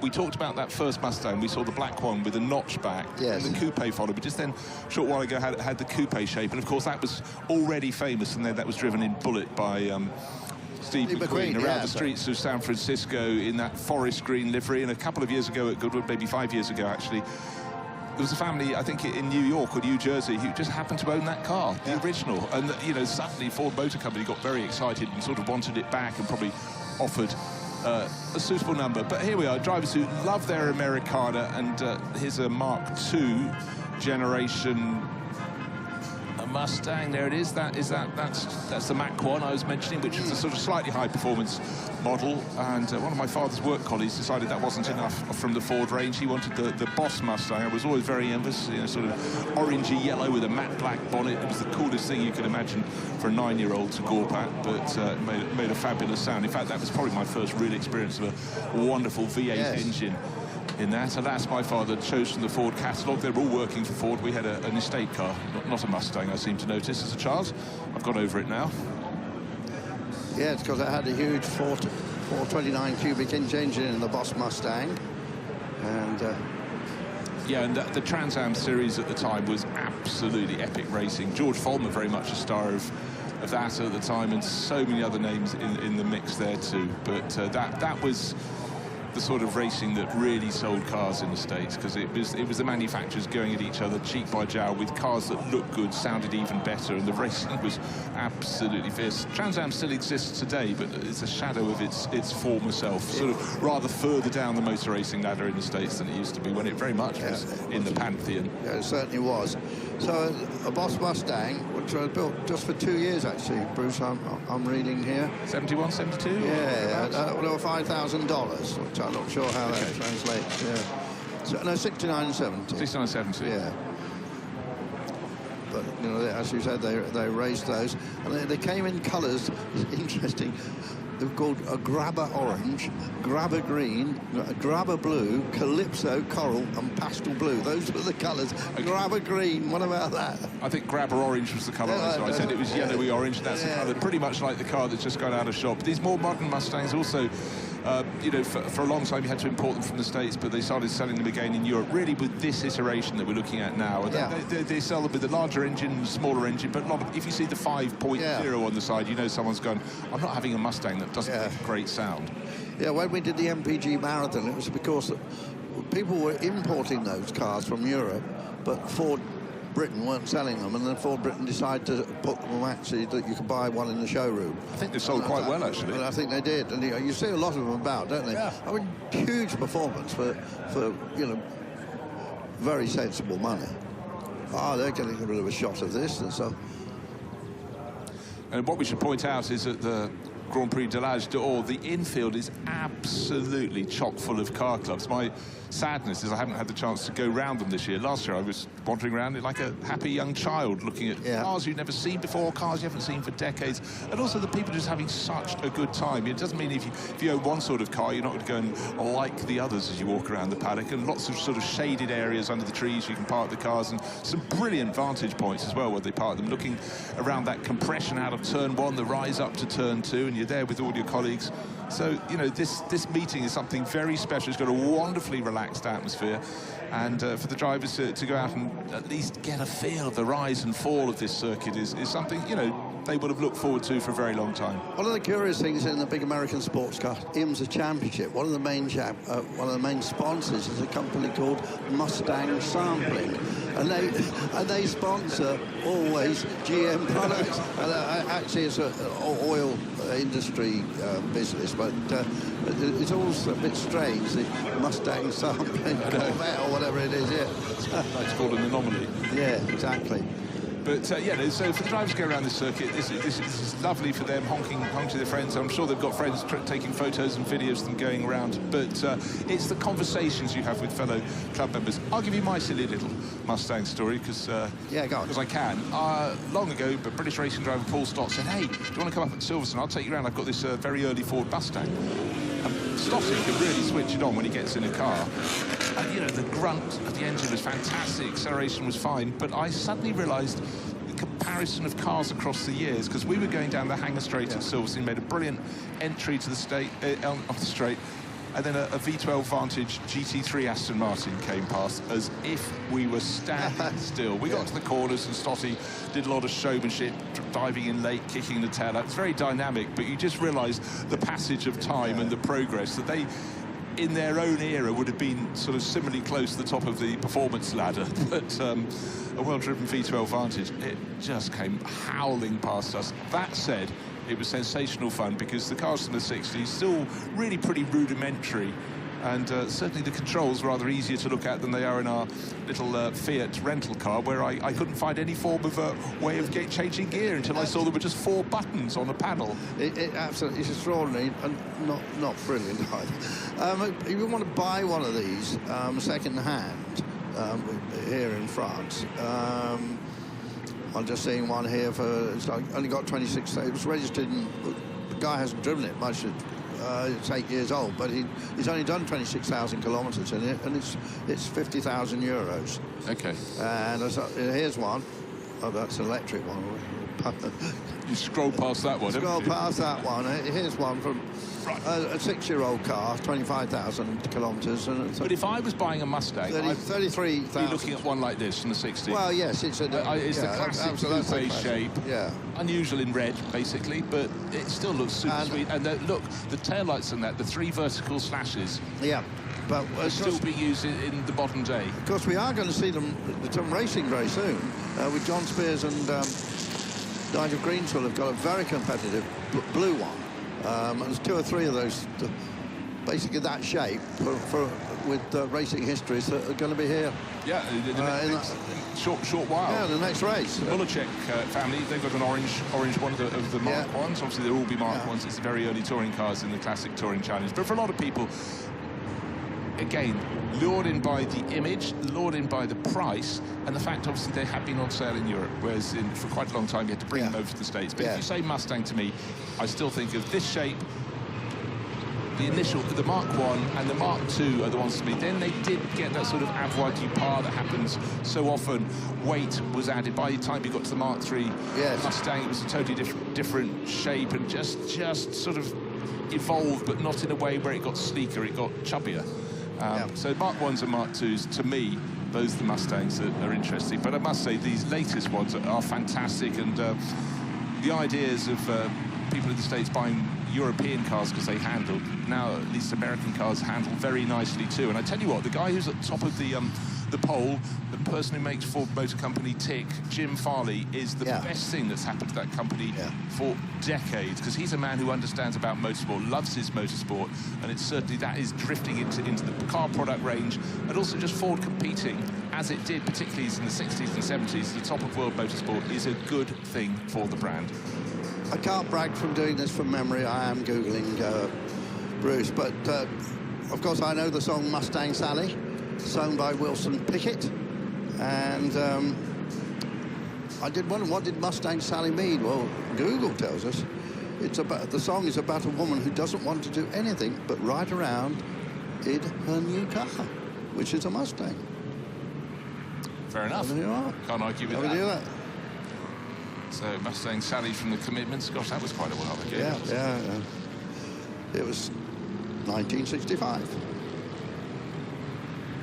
So anyway, with lots of interesting Mustangs here. I mean, predominantly more recent ones. There you are. Get a lot of performance. Yeah, and obviously they've still kept that Mustang logo with the wild American running horse in various forms on the grid of the car, sometimes larger, sometimes smaller.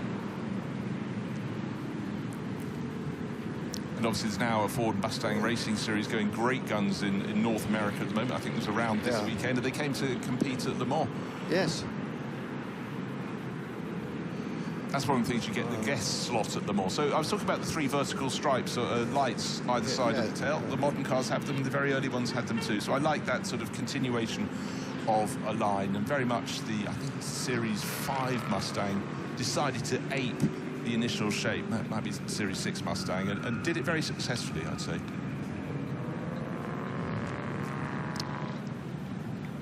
So plenty of varieties, and obviously a lot of competition cars would have stripes up over the bonnet, or the hood as it'd be called in the States, over the roof of the car, and Mustang has continued that theme for its road car owners as well. They've very much requested it. And the Mach 1 Mustangs used to, in the late 60s, early 70s, go for the competition-style matte black bonnet, and then all the stripes were a little bit more extreme on the Boss Mustangs as they went down the flanks and under the doors. But now you've got GT3 Mustangs racing. And they make a fantastic sound. Last week... In the GT3 car. GT3. Yeah. And last weekend at the GT World Challenge round at Monza, a field of 50 to 60 cars, and 2 Mustangs, first time they took a pole. The thing is, you don't arrive in GT3 and start at the top. It takes several seasons. And they won a prize last year, an imaginary prize for the best sound. The Mustangs should sound good in racing form, but they were, I think, 1st and 5th on the grid, and they were wiped out at the first corner. Yeah, no. Really unfortunate. A lot of cars developed by Multimatic. I think Andy Prio had quite a bit to do with the early development. His son Seb's racing, I believe, a Mustang, isn't it? And but you're talking about that championship. It's just running 24 and 25. I presume it's running again. Yes, it's competing this weekend. There's a guy called Robert Noka who has won it both years, actually.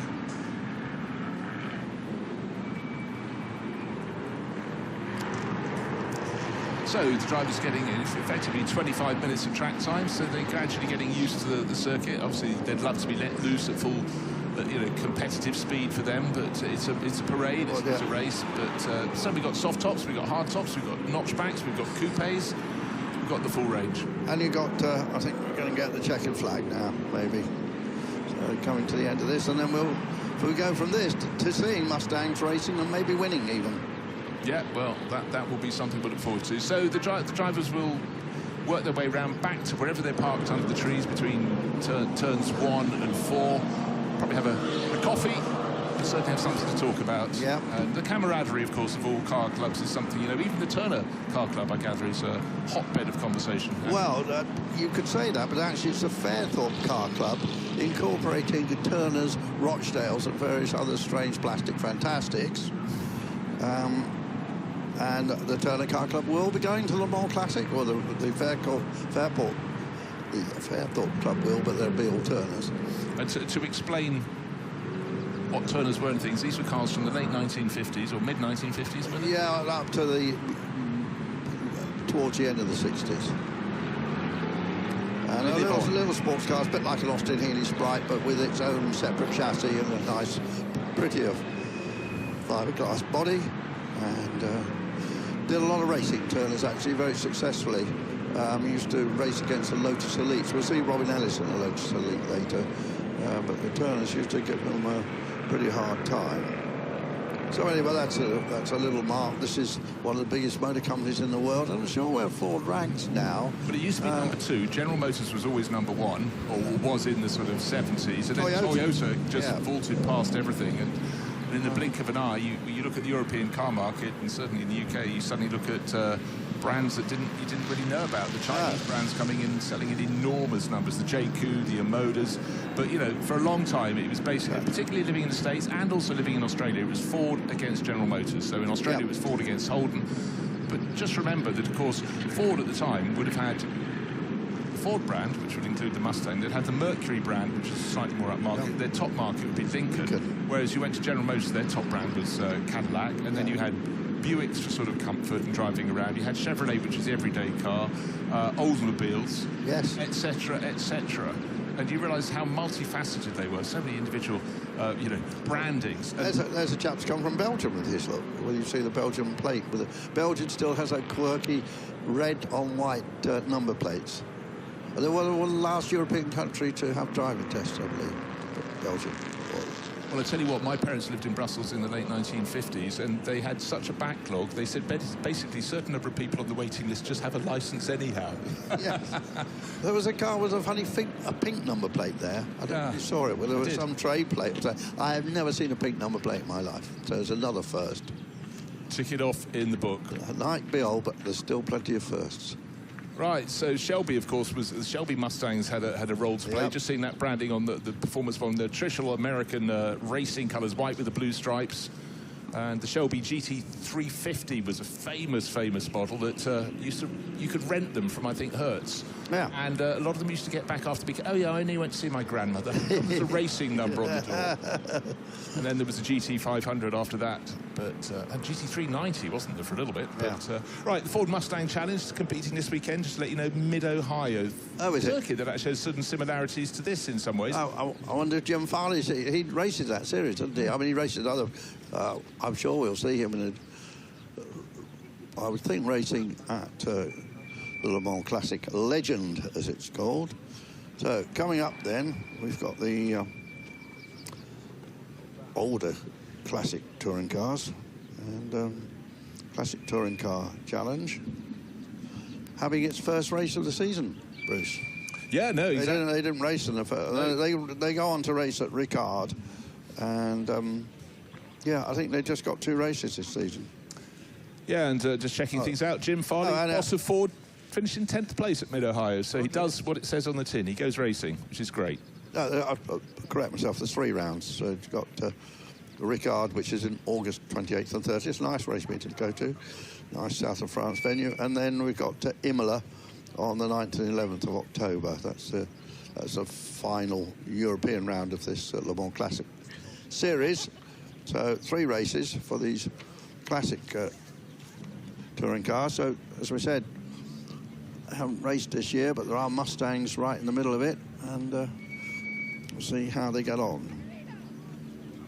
Yep, exactly. So the huge array of Ford's Mustangs of all ages working their way back to where they need to park, and the Classic Touring Car Challenge will follow the Heritage Touring Car Cup, which set us rolling this morning. BMWs against Fords at the front of that field.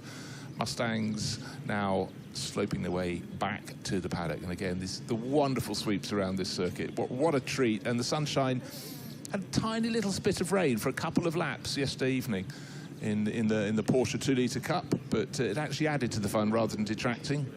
And looks as though set fair today. Not such a breeze. There was a breeze yesterday. Clouds blew in, but it was a wonderful day of racing. And today we've got even more. We had 4 races yesterday. We've got 6 races today, and actually going on through the day, there's an F1 demo around 12 o'clock, and then we've got a club session, more people being able to get out around the track, and then we've got a grid walk ahead of the first of the afternoon races, which will be for the Classic Endurance Racing Challenge. That's sports prototypes by and large.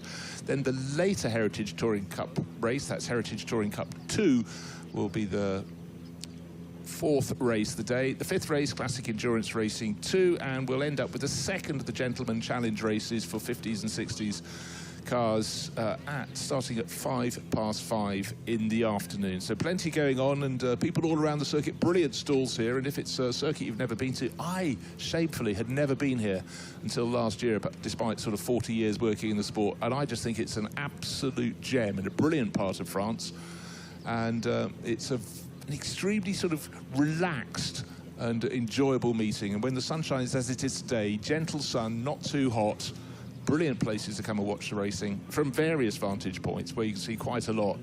I think there's a lot to be said for it. Yeah, this race coming up we talked about a Mustang, was dominated by a Mustang, but it was Bram Bontrup's car, of course. He won 3 of the races last year, but he didn't start in one of them, so he didn't win the championship. And it was actually won by Alfa Romeo. But we'll see all those cars coming up in just a moment as we get ready for the next race. This track was built about 52 years ago. And the first ever winner here was a guy that's still around, a great character, Formula 1 driver, even had his own Formula 1 car for a while, Arturo Mazzario. He won the first race was for 2-litre prototype sports cars. We'll see those coming up in a while. And the big battle, of course, was the Villeneuve Arnoux one in 1979. But we had an interesting run of Mustangs. Let's look at the highlights.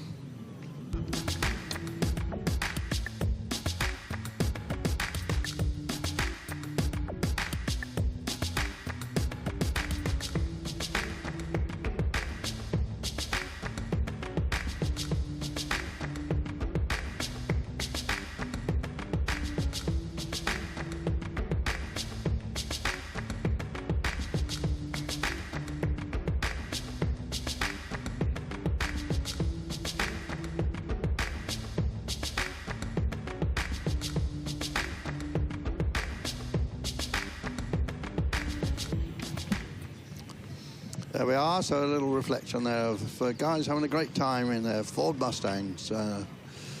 Mustang, such a big racing name. Absolutely so. Now, that is a great shot. It shows you how steep it is up that hill. Yeah, this is turn 5. It's the halfway point in the lap. This extra loop was added to get the circuit long enough, really, to host the Grand Prix. But what it doesn't... I mean, it shows that it looks steep, but imagine if you're there, it will feel twice as steep if you're walking from the bottom right-hand corner of the frame, which is a parabolic, all the way to the top, and it carries on climbing until the drivers, and it's so steep that when they get to the crest, as they're rising up towards it, they're seeing sky. And they come over and the track starts moving to the left. Hopefully their car's responding as well. But there's plenty of space for people to have a little consideration as how they're going to set themselves up for a passing move, not necessarily into the final corner, but line it up to get it right at the end of the long straight, which is at the top of the shot there. The pit buildings, you can see our commentary tower actually is in the in the middle of that shot, if you will. I believe you can find the 79 race on the internet, but do you imagine that Villeneuve and Arnoux went round this corner side by side and up that hill, virtually with just about a millimetre between them.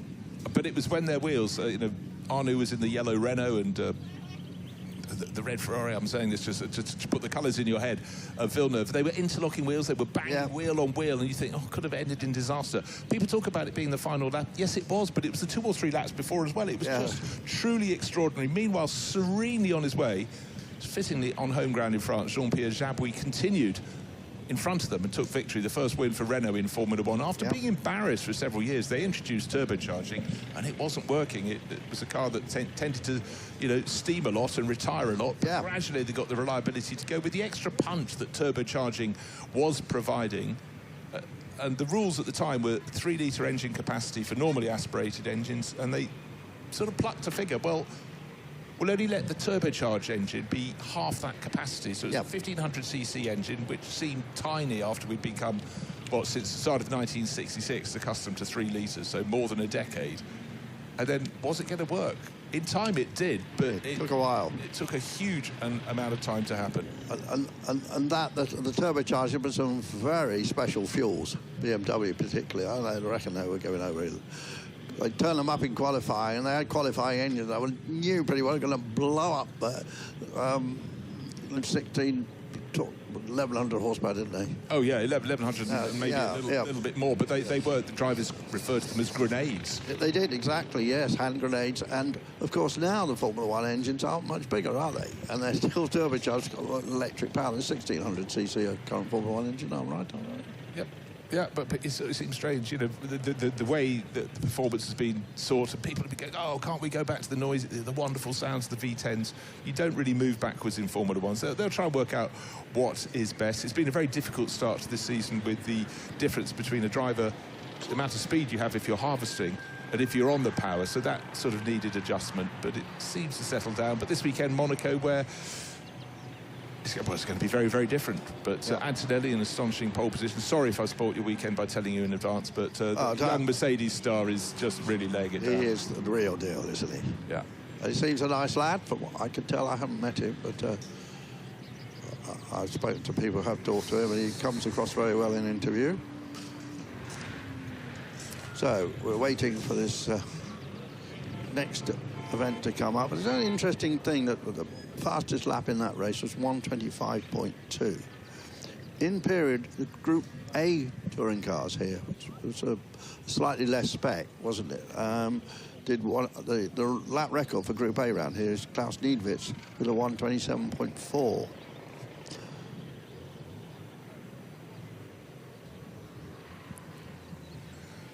So, 10 minutes until race start. So the cars will be coming out very soon for the Classic Touring Car Challenge. 27 cars on the entry list, so it's growing as it goes. And what's in the field?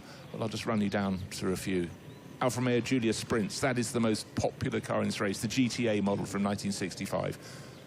A couple of Jaguar Mark IIs, 3.8 litre, so obviously the engine you'd have had in the E-Type, doing things differently. What else in the mix? Ford Falcon Sprint and a Ford Mustang 289, the notchback. Yeah.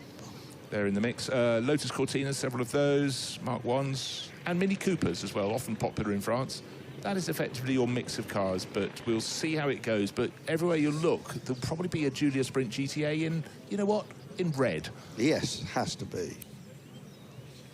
We'll pick them out. And in the first race of the day, we had Jean-Marc Merlin returning to race in France. He's swapping his BMW CSL for a Ford Falcon Sprint 1964. When those cars came over and they started competing in the British Touring Car Championship, people thought, God, they won't handle their American cars. They didn't handle, but suddenly they found they actually did if they were sorted out by race engineers.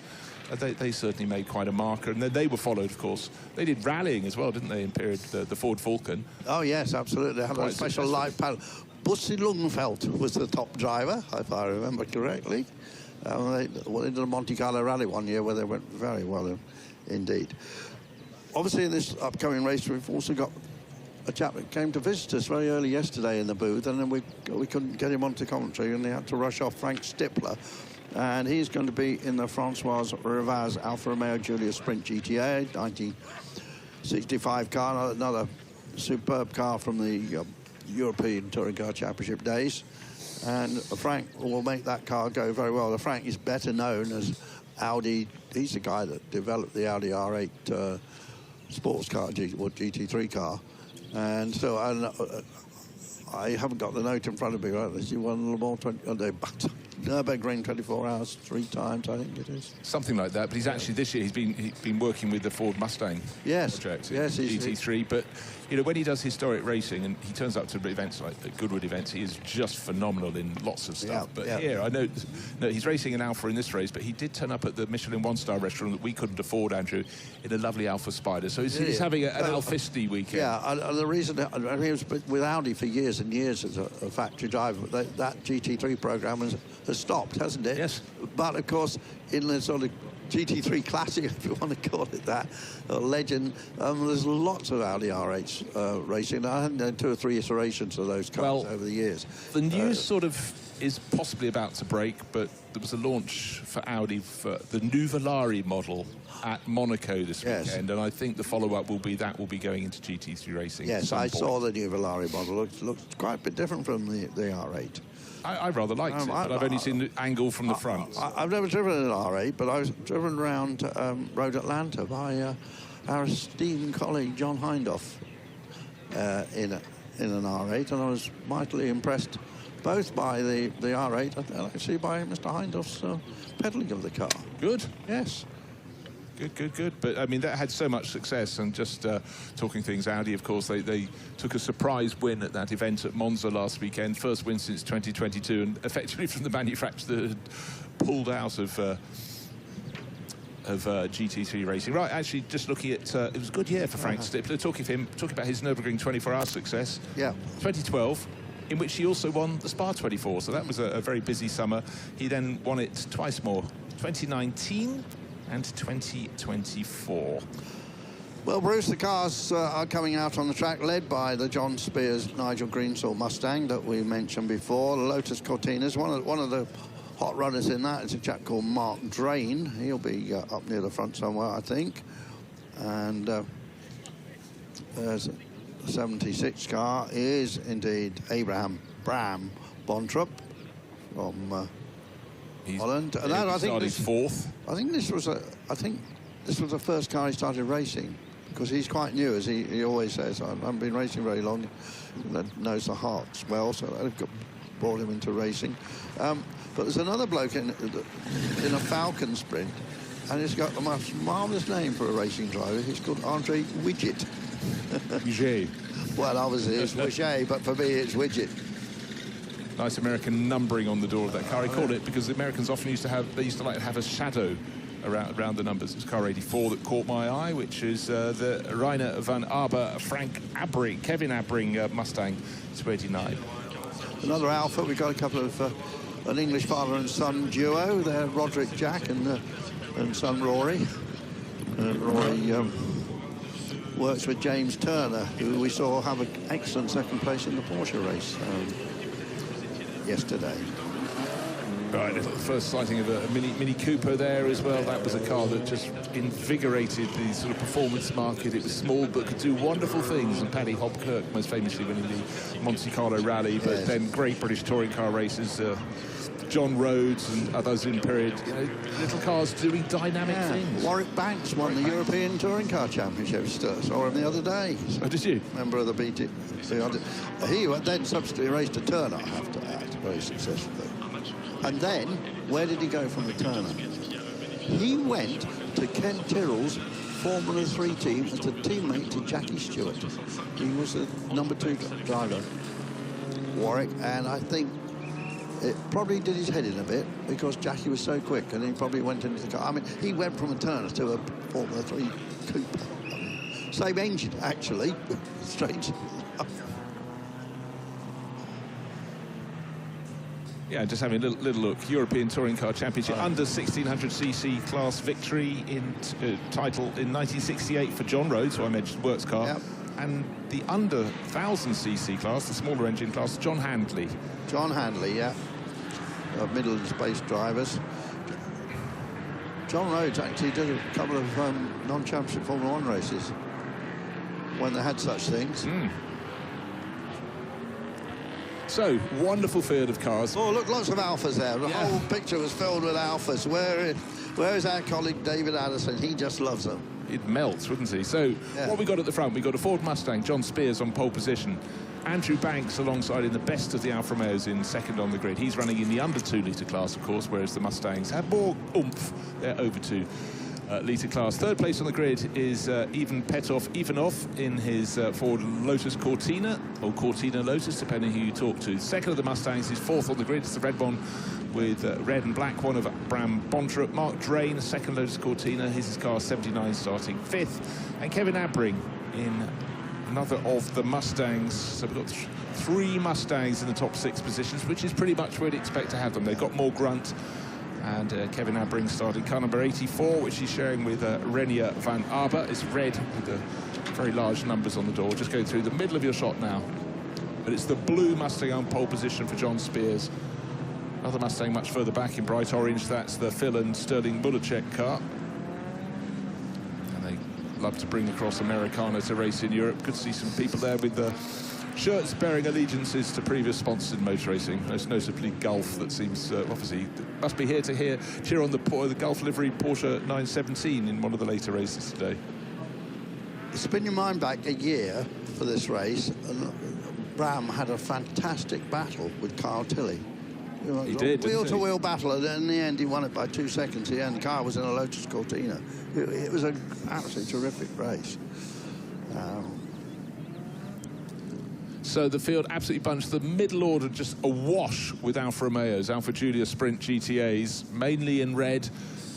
Back of the grid, we've got a couple we've got the very early Corvette that retired yesterday for Michel Grosfillier. Just an extraordinary combination alongside little Mini Cooper, and then a pair of Jaguar Mark IIs right at the back. But here we go, about to go racing. Classic Touring Car Challenge, a full hour of racing for them this weekend. On the left-hand side of the screen, the blue Mustang of John Spears. On the right-hand side, it's a gunmetal Alfa Romeo with a dark red nose on it. There's Andrew Banks, then tucked in behind, Ivanov in his Lotus Cortina, third on the grid, and Bram Bontrapp. It's largely a red Mustang with a black bonnet and a black roof. The lights go from red to green, and the power of the Mustangs will surely out.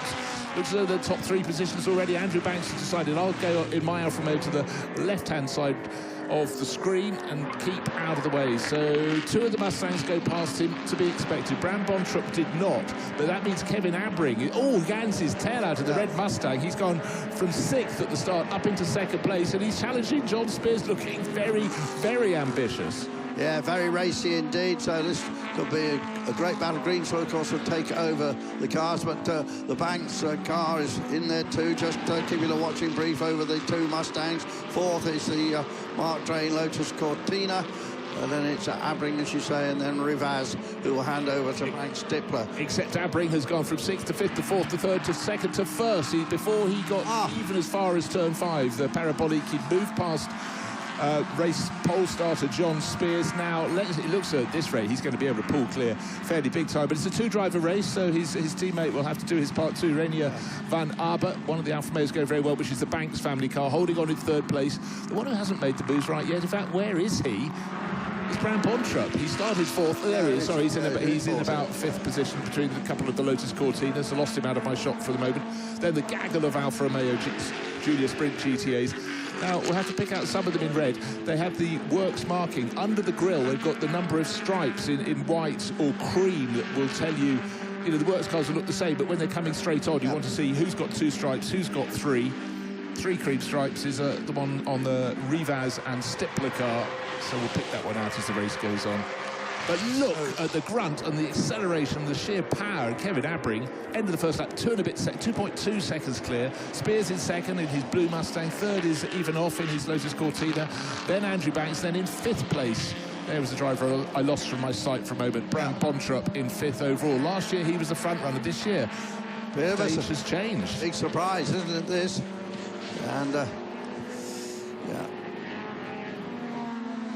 Unfortunately, a couple of cars didn't get to start. Jean-Marc Merlin didn't get a start in his Ford Falcon Sprint, and nor did one of them, that Alfa Romeo's car number 127, which should have been started by Sandra Hubart, so they don't get to play. The rest still have just under an hour to go in this race, but the pace with which Kevin Abbring and the way he pulls clear. Here's someone who's taken a tumble and parked his car. Oh, yeah.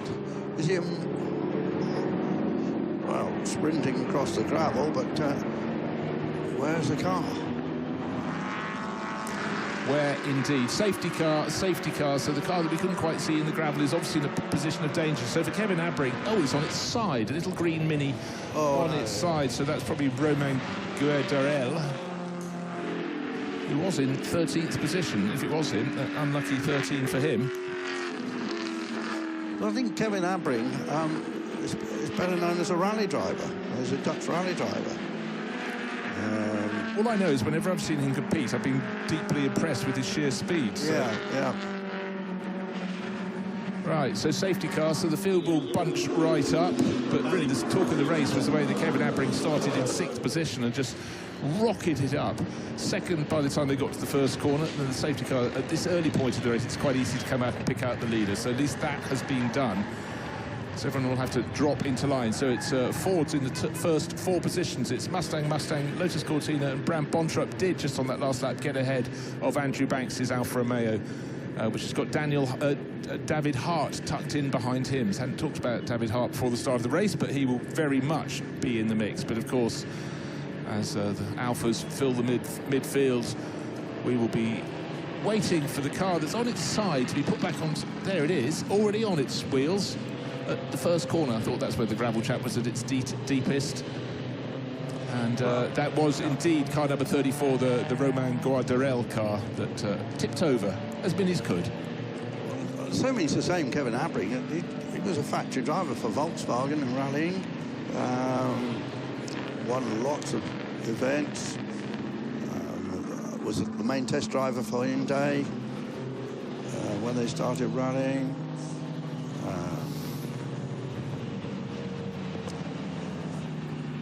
So it must be the same guy. Yeah, no, it would be. It would be indeed. So feast your eyes if you love cars from the sort of early to late 50s to the mid 60s in saloon car form. If you love your Alfa Romeos at that site, look at that. 7 of them in a row. Yeah. Big Ford Falcon in behind the Mustang.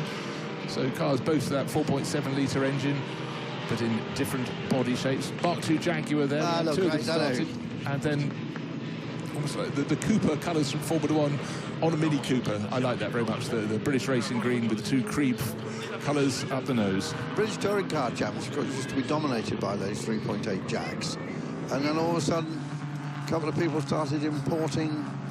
So Gawain Bailey was one. So Gawain Bailey, what a name to conjure with, importing the muscle cars from America. And suddenly we had Mustangs racing, and then we had the Falcons, were hugely successful, of course. And then that was the end of the Jaguars winning with a 3.8 Mark II. Still beautiful looking. Apparently was back in the period the getaway car, the best. Might have even been used on the Great Trade Problem.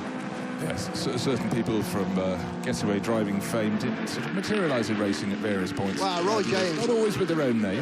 Roy James is the famous one. Who was I knew Roy, and he was very small, a very good karting career, and got in a Formula 3 car, was just spectacularly quick.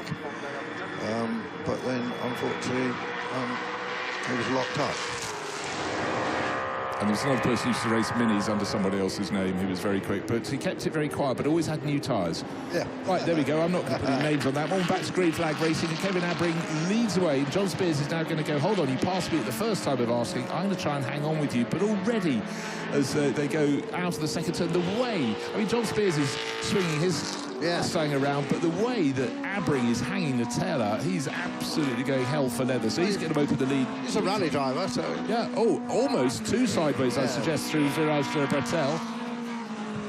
Not two sideways for the spectators, it would look brilliant, but he's already put the best part of a second on John Spears, who was our pole qualifier, maybe just under a second. Yeah, but qualified by Nigel. Yeah. So Nigel Greenfield will be getting in this car. Andrew Banks, the lead Alfa Romeo driver, with David Hart just behind him. Mark Drain in the next is the Lotus Cortinas, is down in 7th. Francois Rivaz in 8th. He's going to be handing his Alfa over to Frank Stippler later in the race, so that should certainly be good the whole way through. Yeah, the Banks brothers have been major Alfa racing preparers for a long time, haven't they? I think they're in Bristol way. I think so. The company started by their father. They've got a very different car to race later this afternoon. They've got basically a Can-Am McLaren, which they haven't brought out for a while. It'd be great to see that. Yeah, that would draw a lot of attention out on the circuit. One of many cars racing with a sort of Joe Bonnier livery on board. Good little Alfa battle, just enjoying that. That was Olivier Gallon. Yeah, Olivier in yet another sort of car. Yeah. He's just outside the top 10. He's all over the tail of, I don't know if it's Rory or Roderick Jack who's at the wheel of... no, because it just says R. Jack. It says R. Jack. I think Roderick was the starting driver. But look, for Alfa fans, lock up deep into the corner.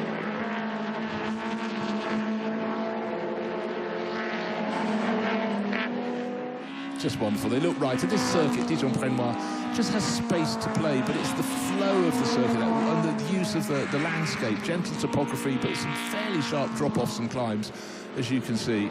Here's them smoking a little bit, but this is Alfa World in the middle of the grid, isn't it? Yeah, the Banks' business started by Father Richards is called Alfaholics. Of course it is. And they've been working on Alfas for the best part of 40 years. They've had a lot of success over the years.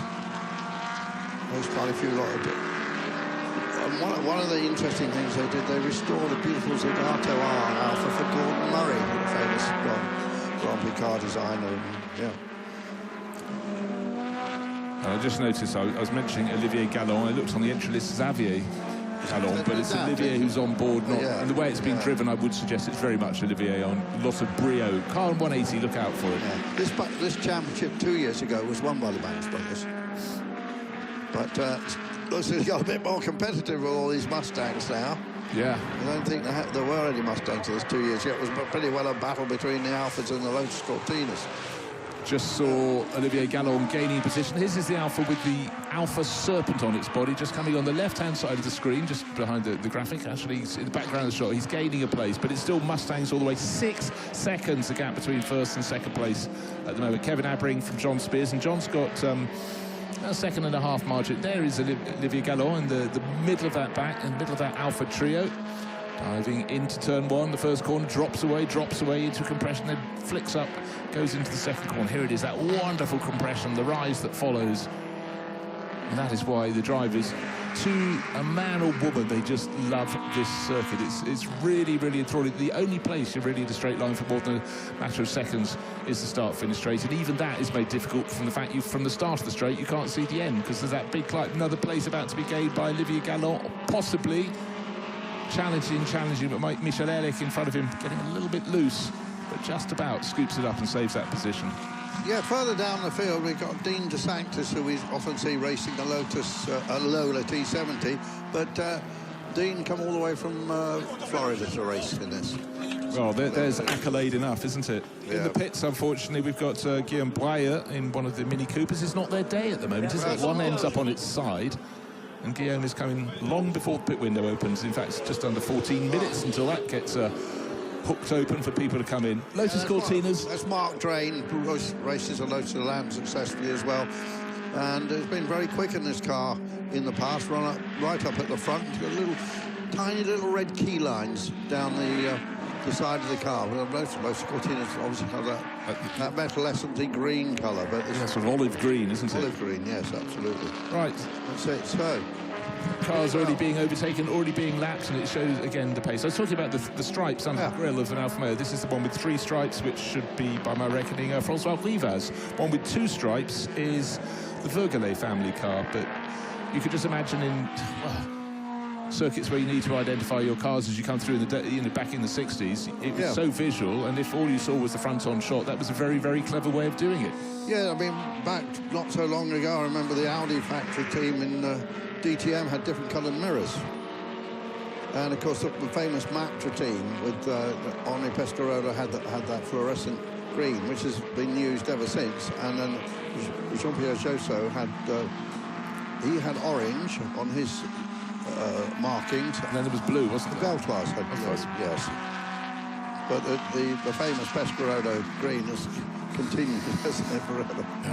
Forever and a day. One of those would be, one of the Matras would be blasting around the circuit in the Formula One demo. Yeah. Not long after this race has come to an end. Yeah, it's car that Chris Amon raced in period. Great to see that, actually.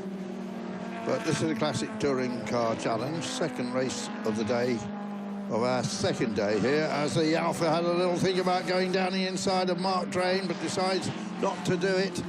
And that's François Rivas in the car with a handover to the great Frank Stippler. Andrew Banks keeping a watching brief in 5th. David Hart is sick, just ahead of Mark Drain. Then lots of good racers up there in the top 10. Actually, the top... If you take away Kevin Abbring from John Spears in second place back to David Hart in 6th, it's only 5 seconds. Yeah. Sorry, it's 7 seconds at the moment. So that's... I expect John Spears to stay there. I expect Bram Bontrapp in his Mustang to stay in 2nd and 3rd positions. Yep. But, you know, even Ivanov is doing a very, very tidy job in his Lotus Cortina in 4th place overall. Second of the Cortinas is the one we're looking at now, which is Mark Drain, who's having that real scrap away, but François Rivas has made the move. And next in line would be Nicholas Ditting, who's going to have a little look at Mark Drain's Lotus Cortina. Yeah, well, Ed Morris, of course, will take over the Ivanov car. He'll be a bit quicker. So we've got some of these cars, obviously the 179 Spears car will go quicker with Nigel Greenswood in it. The 134 will go quicker. And is David Hart sharing that car with son Olivier? I'm not sure. Sometimes they change their mind as well at the last minute. I'll tell you what, he wasn't on my entry list. Well, I got the V3 version, but well, I think they got up to V5 in the end. Anyway, he wasn't on the entry list, so we'll have to see if Olivier Hart takes that over. And my friend, Mr. Widget, is 16th at the moment, so...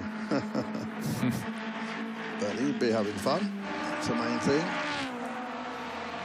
So all these cars, basically, from the mid-60s.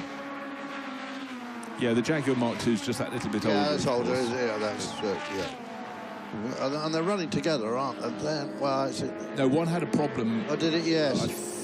One had a problem, but actually they started stone last and are effectively last position. That you'd expect. Another tradition, really. One's a 1960 car, one's a 1962. But anyway, it's Mustang 289s. We've seen a lot of Mustangs on the screen, haven't we, the last hour here? Mustang hour. Mustang hour, as you say. Mark Drain is having a very, very busy time moving out on the track, but that's what people come racing for. Well, but he's being harrowed left, harrowed right by the Alfa Romeo Giulias, and again, down at the 5th corner, the parabolic, look at it there, you can go in really deep, but it does leave the door open for someone challenging up the inside. But I'd say the driving standards have been good, but many a time you think, oh, they've gone in too deep, they're going to be overtaken, but it actually is the quicker line going deep into the corner there. Well, I think Goodwood had one of their one-off races for Lotus Cortinas only, didn't they? Yeah, it did. A few years ago. There's a lot of them race in the UK. Mark Drain also races in the UK. There are some very quick Lotus Cortinas around, but we don't see these Alphas very much, do we? Look at not so much. What, two of them now. But they're great. They wag their tails. They almost do the Lotus Cortina, lift the front wheel under cornering. Not quite, but... Middle one's got the gold wheels, of course, which are very Ferrari-ish. Yeah, that's the Jack family car. Yep. Nothing they don't know about these cars. Slight heat haze, the long shot down the start for the straight. Mark Drain still with that trio of Alphas behind him. Olivier Gallon in 180 is the one who I think is the fastest of that batch, but he's the back end of the three. All trying to gain a position as they go between turn 1 and turn 2 and coming with he's the one with the serpent on his bonnet but of his car, just keeps his nose in front when he gets to the next corner where the track goes to the right. So plays a game for him, moves him into the top 10, and I think it was Roderick Jack who just lost the position behind. The best mini is down in 21st. We have seen them running much higher than that in this field in the past. There it is, right on cue, just about to be lapped. There's that. Did well not to be given a little bit of a kiss there. That was Roderick Jack braking late. He's actually had a good last couple of laps, but the Mini had almost nowhere to go. That's the one that's come back out of the pits. That's the Guillaume Bragieux car, so that really is just pleased to be back on the track, but certainly nothing to do with this particular battle. So this is the battle. Lotus Cortina, Mark Drain, 8th place. Et al, I think we could say. Everyone else in an Alfa Romeo tucked in behind him. Next 3 positions. And the Phase 1 Chevrolet Corvette, you keep seeing in the shot, is a lap down for Michel Grosfillier. Far heavier, giving away a lot of performance. You'll see those little stripes in that shot there.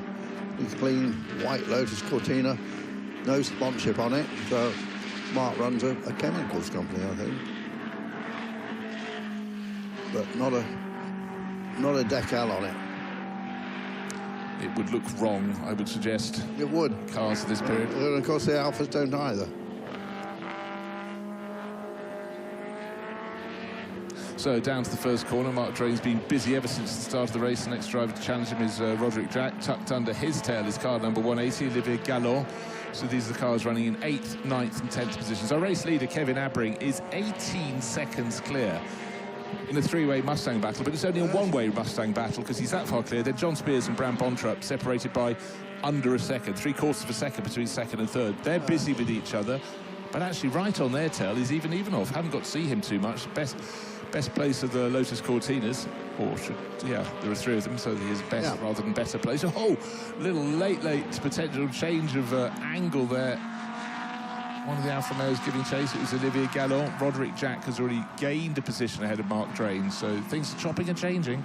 So the rally ace, Abring, as I said, former factory Volkswagen driver and test driver Hyundai, his best lap, 1:36.1, and Spears' best lap is 3 seconds slower. Wow, extraordinary. And Bontrup, well, very similar. The lap times of Bontrup and Spears and the other 2 Mustangs are very similar, 38.9 and 39.0. And Abring's just that much quicker. Well, place being gained there. Olivier Gallon going past the Lotus Cortina of Mark Drain. Roderick Jack's going to get into position behind to see if he can challenge as well. Really, really good scrap between that group of cars, but the basic story of that one is 2 of the Sprint Julias have managed to get past, and 2 of the many, and Mark Drain is delaying those behind. Next one to make a challenge, the red one with the yellow corner, is Nicholas Ditting, so he's going to be going to see what he can do. The Cortinas seem so angular, don't they, against the swooping curves of the Alphas. Yeah, I think the basic architecture of the 2 engines are quite similar, the twin cams.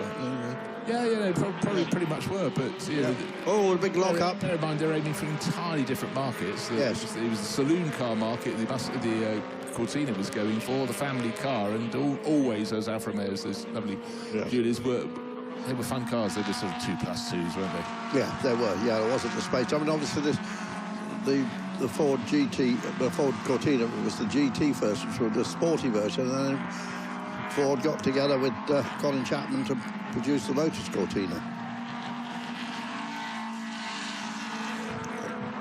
And initially, had pretty trick rear suspension, if you remember. They had an aluminium bell housing. Aluminium for the the diff was aluminium in the Lotus Cortina. Oh, right. It had the word Lotus on the diff, and I hung a panhard rod off that, which managed to pull the diff apart. The casing apart. A lot of it got changed. They didn't. I don't think they had leaf spring suspension either, which Cortinas normally have. Oh, right. Anyway, the whole rear setup was different. Here's our battle for second place. Yeah. Kevin Abbring in the leading Mustang, leading by 23 seconds. Yeah. And these next two, blue Mustang John Spears, Bram Bontrup, and hanging on the back, I should say, not just two, it's three. Wait, 2, 3, into shot, even off. There he is, and he's being harried still by Andrew Banks. So you've got Mustang, Ford Lotus Cortina, Andrew Banks, best of the Alfa Romeos, and he is clear in that class by 16 seconds from David Hart. Anyone who could be 16 seconds ahead of David Hart in the same sort of car is doing well, but obviously the Banks family so much experience with Alfa Romeos, and he's making it pay. I think they're pretty, Andrew and Max, pretty evenly matched, aren't they, on their speed. But the pit window will open in just 2 minutes' time, so we'll see what Nigel Greensall can do about Kevin Abbring. Yeah, what one would presume that John will come in relatively early, but you know, he might be appraising it and going, well, there's no way I can catch Kevin Abbring. Kevin Abbring, on the entry list, is driving with what presumably is the owner of the car, René van Arb. So, I wonder what his speed's like. So it's not all over, is it? Oh, it's not all over. No. Absolutely not. You know, we know that John Spears is a very quick driver indeed, but we know whenever he puts Nigel Greensall in, he goes even faster still. Yeah. So he knows he's got that to bring into the reckoning, but if he's enjoying himself and reckons, and he's getting messages from his pit wall that he's not 10 seconds down, he's not 15 seconds down, he's 26 seconds down on Kevin Abbring, he may think, well, my only chance is to get Nigel into the car ASAP, but if the gap is so big, even Nigel wouldn't claw it back, I'll carry on. Who knows? Who knows what he wants to think?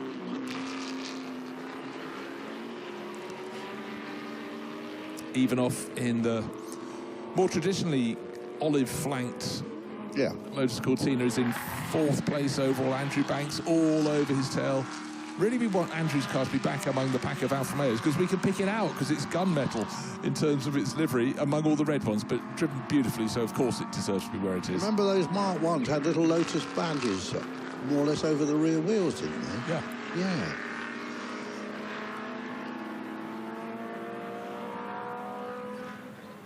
Yes, I don't know the full sort of details of the financial deal that Colin Chapman struck with Ford or vice versa, but obviously it would have been sweet for his Formula 1 team to have that cash coming in. Just showing the black overalls, that's Max Banks, I think.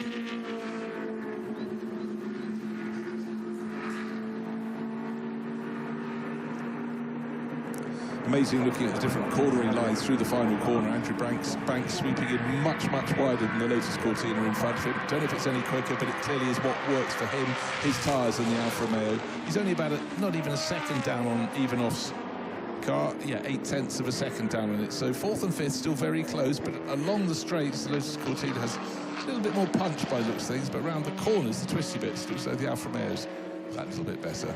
I remember you telling me this before when we saw this racing, but originally the car was known as the Consul Cortina. That was what was on the grill. By Lotus, yes. Yeah. And the Ford Consul name being used quite a lot, wasn't it? Yes. Then it moved on to the base model of the first Granada. And then they tried to sex it up a bit by having the Consul GT, but obviously most people wanted the more upmarket Granada in that early 70s dive into a new model for Ford. There is one of 3,306 Mark 1 Lotus Cortinas built. Wow. And I had one of the 4,093 Mark 2s as my motor staff car, which you were on Autosport. We got better cars than you. We got paid more than us. That was maybe hold it by a bit. Yeah. Enough for another bag of crisps a week. Boy, we were rolling in it. I love my Lotus Cortina. I bet you did. I had the engine tuned by BRM, no less. And you had Formula Ford tyres on it. It was a flying machine. Hold on, Andrew Banks has just swept. I think even must be coming into the pits. Yeah, the white lotus coming into the pits. So Banks has moved up into 4th place, still super close to 2 of the 3 Mustangs that are at the front end. Sterling Mullercheck's rather further back in his Mustang, orange Mustang, down in 8th. But 2nd, 3rd and 4th in shot together. So Banks very competitive. Brand Bontra right in the mix, right on the tail of John Spears. But they would need binoculars to find Kevin Abring. He's 32nd, half of a minute clear already after 15 laps. 2 seconds a lap gain. Xavier Gallon will be in the race. He's standing in the pit lane with his silk Jaguar overalls. So father of Olivier watching on and waiting. He's got silk cut overalls, haven't he? Because they own maybe 1 or 2 silk cut Jaguars.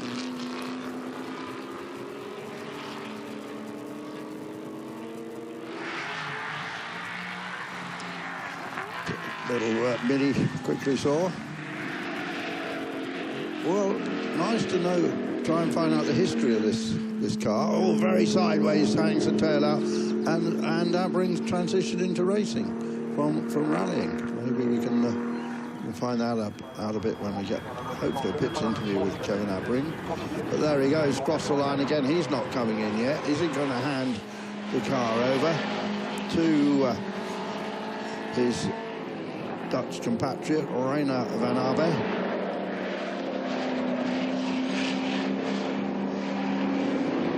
Yeah, so having had that Mustang parade, 5 notchback 289 models from 1969, 1965 in this race, and the one being rung, I mean it's neck rung, is Kevin Abring's car number 84, swinging it around. Just we saw the 2nd corner of the opening lap, he was putting the tail out. He's been doing it ever since, so he'll sort of live on the way he's driving this car in the memory of the people sitting on the spectator banking around the 4th corner in particular.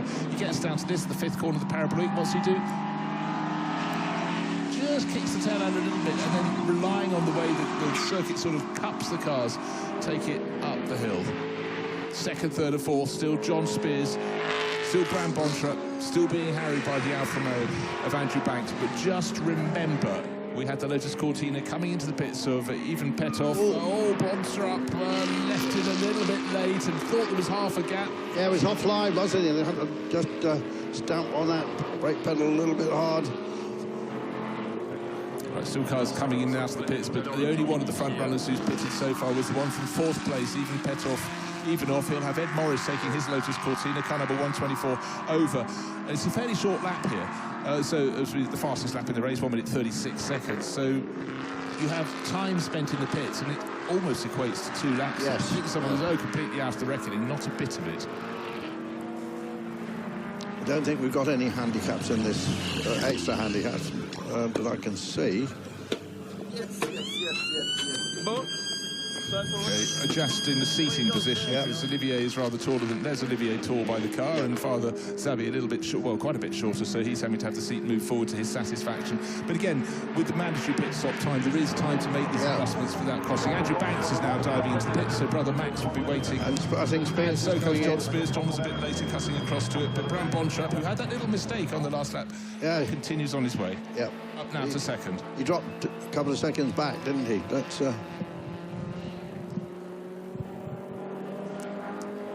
There's the Ford Motor Company with the Coca-Cola sponsorship on the car. I'm sure the history of that. But, Brown imported the car from America. It's a very, very Trans Am race livery there. Ford for quite a long time ran with the red with the black tops. So they look very, very neat, I must say. They do. But he's really enjoying it now. As you say, this is the car he really cut his historic racing teeth in. He's raced lots of other stuff since then, but he looks happy in this car. He looks even happy now he's got nobody immediately in front of him. I think John Spears maybe was slightly delaying here, but doing nothing untoward in staying there. But there was no solution to be found. Now we're looking at the Banks family car. Andrew out. He's on the stopwatch. The Alphaholics across his chest.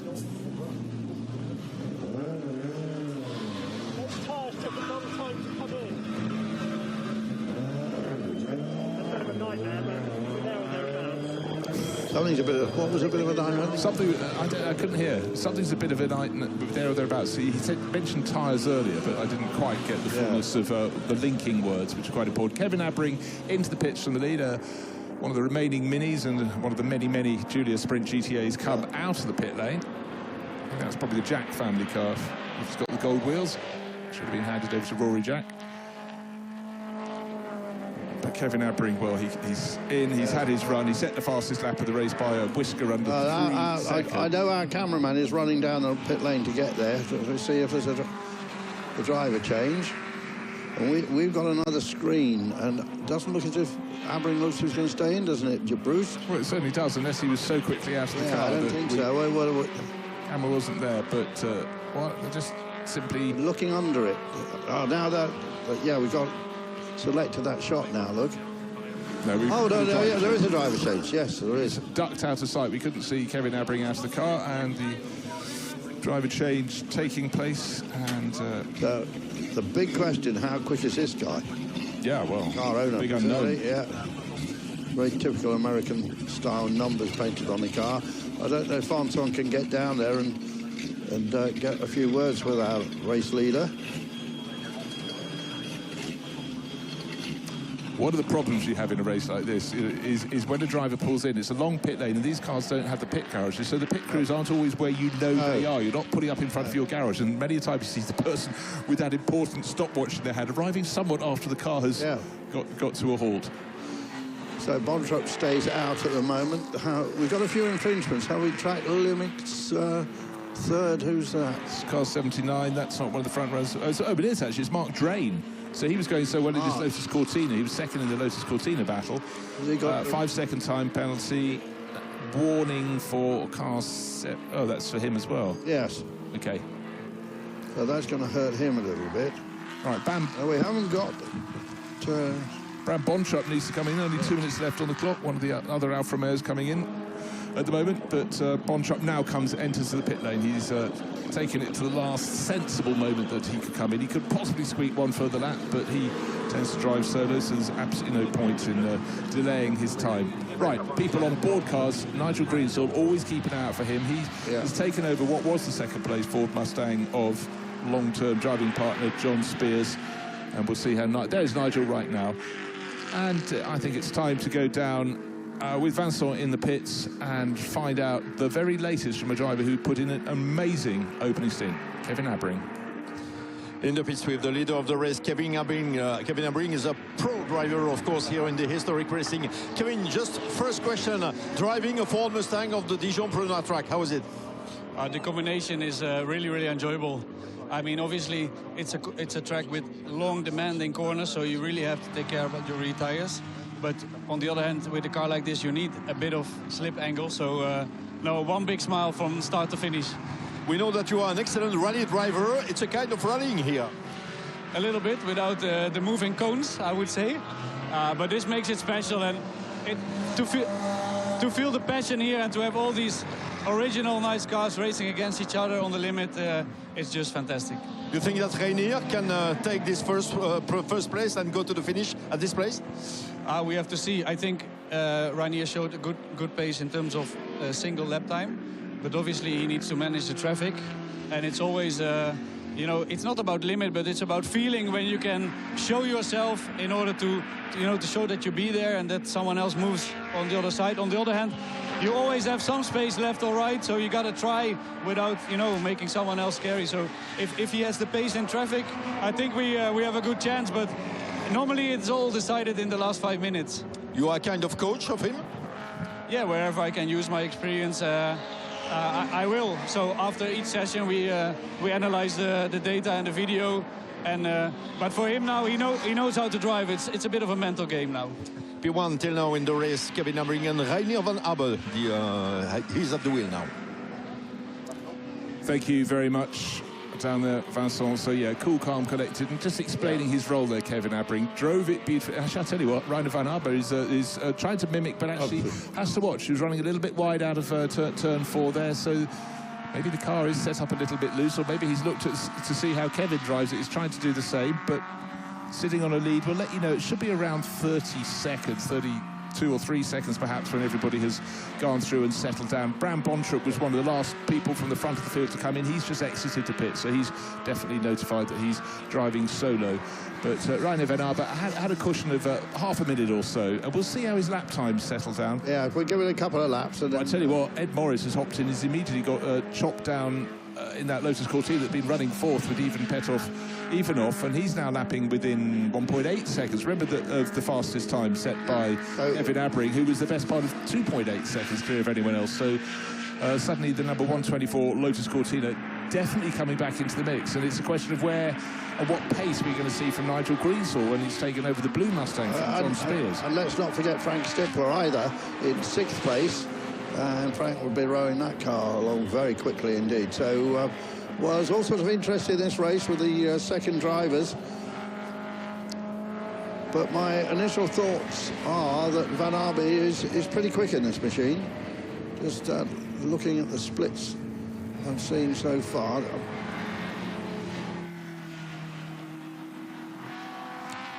So we're going to go back down to the pits.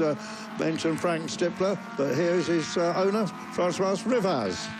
Another driver that was in front in the first part of the race is François Rivaz from Belgium. François, it was a nice stint for you. Yeah, a lot of fun. Great.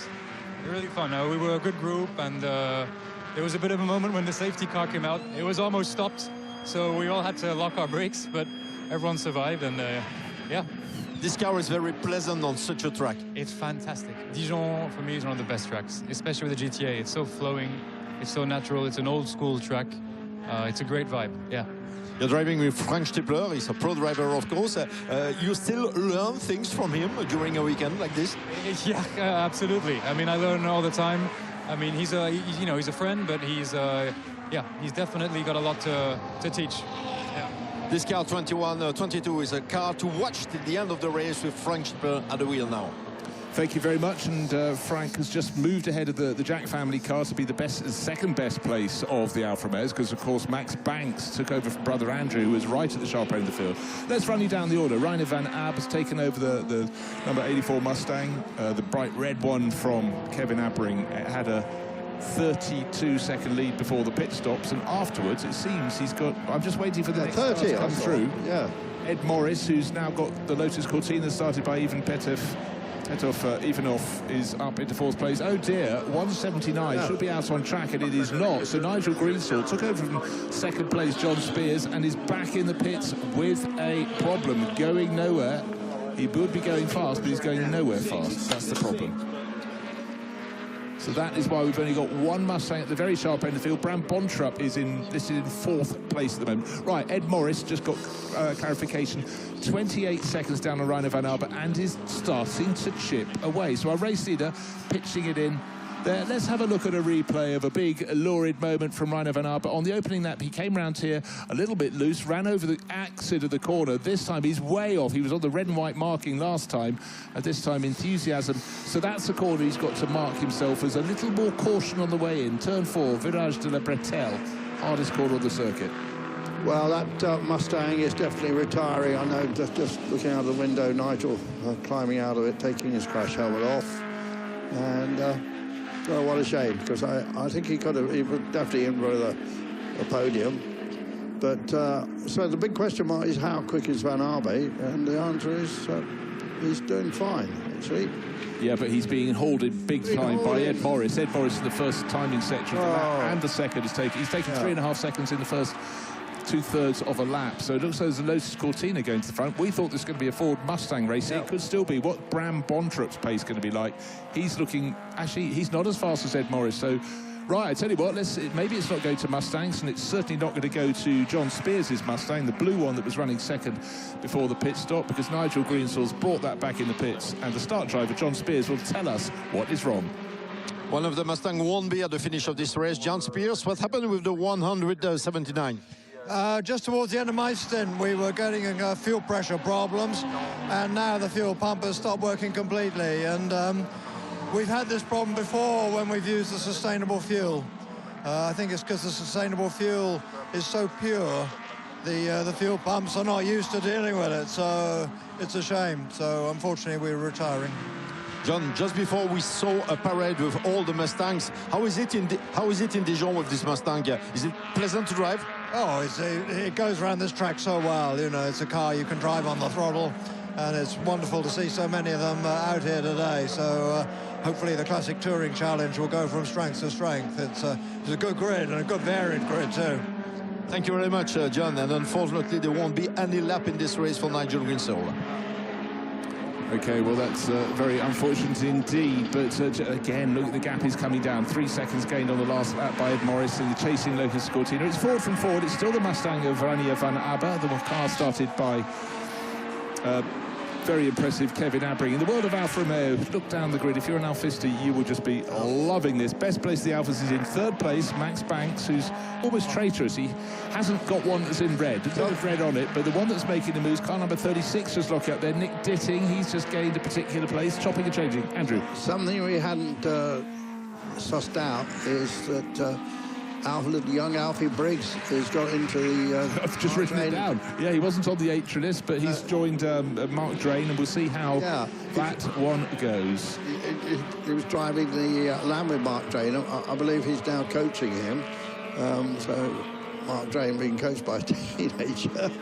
Alfie Briggs so quick in LMP2 cars. We've seen him winning in Zytek in this series last year. And very much a protege of Bob Berridge and the BBM outfit. Last year at Imola, there was an all-Alfa Romeo race, and at certain points in this race, it looks like it's precisely that again. You've got Gaggles, 3, 4, or 5 of them at a time, and then you suddenly go, hold on, there's a Mustang up the road ahead of us, so it's not all. But they're just so suited to this race. The best place of those is Max Banks in third overall, second best in that Alpha grouping is Frank Stipler with Rory Jack now behind him. Michael Ehrlich's had some spectacular moments as well, but all just having so much fun. Nick Ditting, Olivier Hart, that's a little battle we've just seen on screen. So David Hart started number 11, and Olivier is gaining ground in that. He's down in 9th at the start of the lap, but I think may have passed Ditting. He's certainly having good crack at that. Alfie Briggs is in 10th, but he is about the second or third fastest guy out there at the moment. Yeah, settled in nicely, as they say.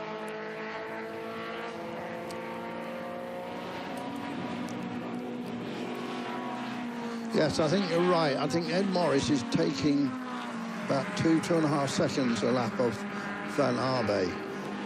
What I would say is Van Arbe is actually settling down. His lap times are starting to improve. So maybe he's worked out going slightly more slowly into the corner. We're looking at now, turn 4, Virage Le Bretel is better. And for whichever Molacek is in the car, it's probably Sterling at this point of the race. Suddenly he's got the world of Alfa Romeo coming past. He takes the tight inside line. And actually the faster line, as I've said earlier, is around the outside, but he can have diminishing returns. Oh, 1, 2, 3, what's going on? Oh, Alfa's going by him. Yeah. Oh, Sterling actually ended up on the grass coming over the rise there, trying to keep out of the way. Oh, it's Phil Molacek. Sorry, Sterling must have started. Yeah, Phil's the father in the Texan oil business.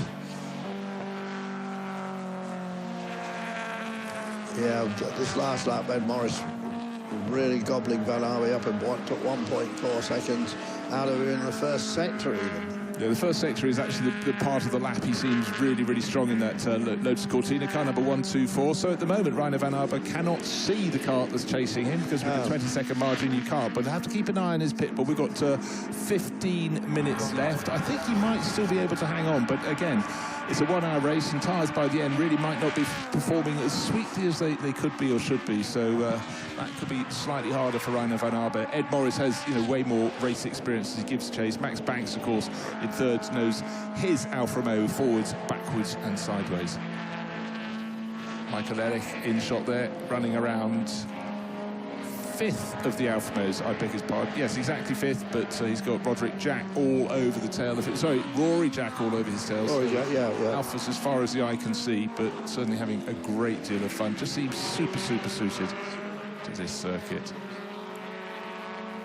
There's Nick Ditting, Michael Ehrlich, who's been very, very flamboyant.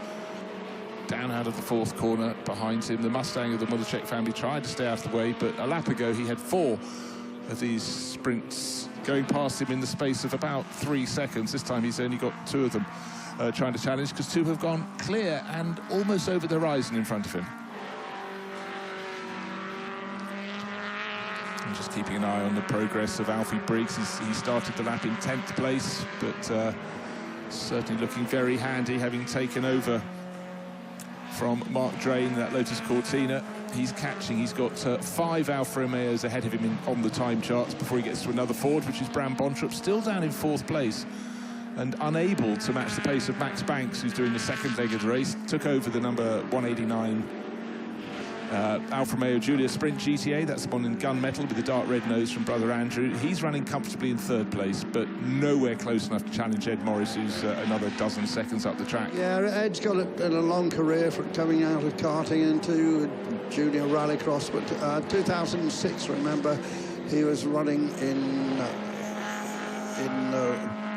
the sports car, sports prototype at Le Mans. And I think he had a podium in LMP2 later in the season, but he's raced at Le Mans, and a very good driver coach as well as Ed Morris, and just showing, you know, that professionalism and skill. But now we've got a chance to go down to the pits, because Vonson's really got into overdrive. He's getting these interviews in. Let's hear from his latest interviewee. In the pits with this Jaguar Mark II. It's an older car, but it seems that maybe a retirement with some problems. Alexandre Auban was the driver. Alexandre, en français, cette interview, qu'est-ce qui se passe avec cette Jaguar? Elle marche très bien depuis le début du week-end, sauf aujourd'hui, malheureusement, problème d'allumage.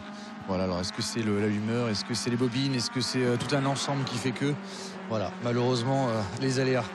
Alexandre, on se retrouve dans une course où on a devant des Mustangs, les Alfa Romeo Giulia, etc., les Ford Cortina Lotus. Celle-ci, elle est plus ancienne, hein, cette Jaguar Mark II. Quel plaisir vous prenez? Alors, je prends toujours du plaisir au volant de cette voiture, qui est une voiture quand même, malgré les apparences, assez formidable et assez agile. C'est vrai que c'est un petit peu compliqué au milieu d'autant de GTA. Voilà, on se fait tourner autour, mais ce qui est normal. Donc, ce serait bien que d'autres participants se joignent à nous pour essayer qu'on se rigole un petit peu plus à la fin sur la fin du plateau. Voilà. Et ce circuit de Dijon-Prenois, ça vous plaît, ça? Dijon, c'est superbe. Voilà. Formidable, rien à dire, c'est un des meilleurs circuits. Castellet, Dijon, voilà, formidable. Toujours des bons souvenirs. Dijon-Prenois seems to be a very, very, very good track for all the drivers. Well, it doesn't seem to matter what category car they race. Anyone in historic racing thinks this circuit works, and it really does. You look at the action out on the circuit, and there's always someone to play with, and just the rise and fall really helps make it fun. 11 minutes to go, Bruce. Probably about 6 laps. Ed Morris probably taking a couple of seconds a lap off Van Arbe. So I think the Dutchman probably can hang on. Watching Frank Stippler is up in 5th place now, but there's quite a gap between all the leading runners. There is the car which has led throughout, the Dutch-owned Mustang. I suppose what we have to see now is how good he is in traffic. He knows he's got the performance to overtake pretty much everything around, but what he's done, he's dialed it back in the last 2 laps, and his pace has picked up accordingly. So the rate of gain that Ed Morris is having, he's down to 16 seconds in arrears. It's reducing. Yeah. Well, it's exactly what Kevin Albring said in the interview, wasn't it? You know, he's now got to manage the traffic, and there is quite a lot of it too. And obviously the Minis and the Jaguars and that Corvette, slower cars further down the field. We've got 3 retirements. Obviously, most significantly, the Nigel Greenshaw car. We heard fuel pump problems with that. He's throwing it around like Albring as well, isn't he? He's not afraid of this. He's driving it well. He goes between the Alfa and the old Corvette, and then crests the rise and comes down the pit straight. Well, lots of Alfas there as well.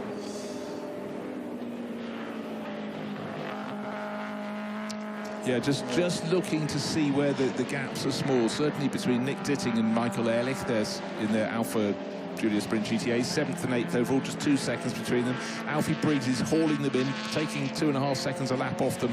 Should be able to catch them, but I wouldn't think he'll go much higher than 7th place overall, because Olivier Hart is some distance further up the track in 6th. Cars just so entertaining. Little Mini trying to stay out of the way, our race leader just being much more cautious. You know, it's probably when he gets to traffic, it actually might save his tyres rather than when he's got free run. Still happy to swing the tail out on the number 84 Mustang, Reiner van Arbe. Yeah, that is 13.7 seconds ahead of Ed Morris. And then Banks is another 17 seconds down the road, and then Boltrop's another 10 seconds down the road. So really there aren't too many battles out there to see what Ed can really wind it up a little bit more with the Lotus Cortina. Obviously 1600 cc versus what is it, 4.7. 4.7, so he's giving away, he's about a third of the engine size. Probably a power race, but obviously a lot more weight. But Cortina, a very well-balanced car. And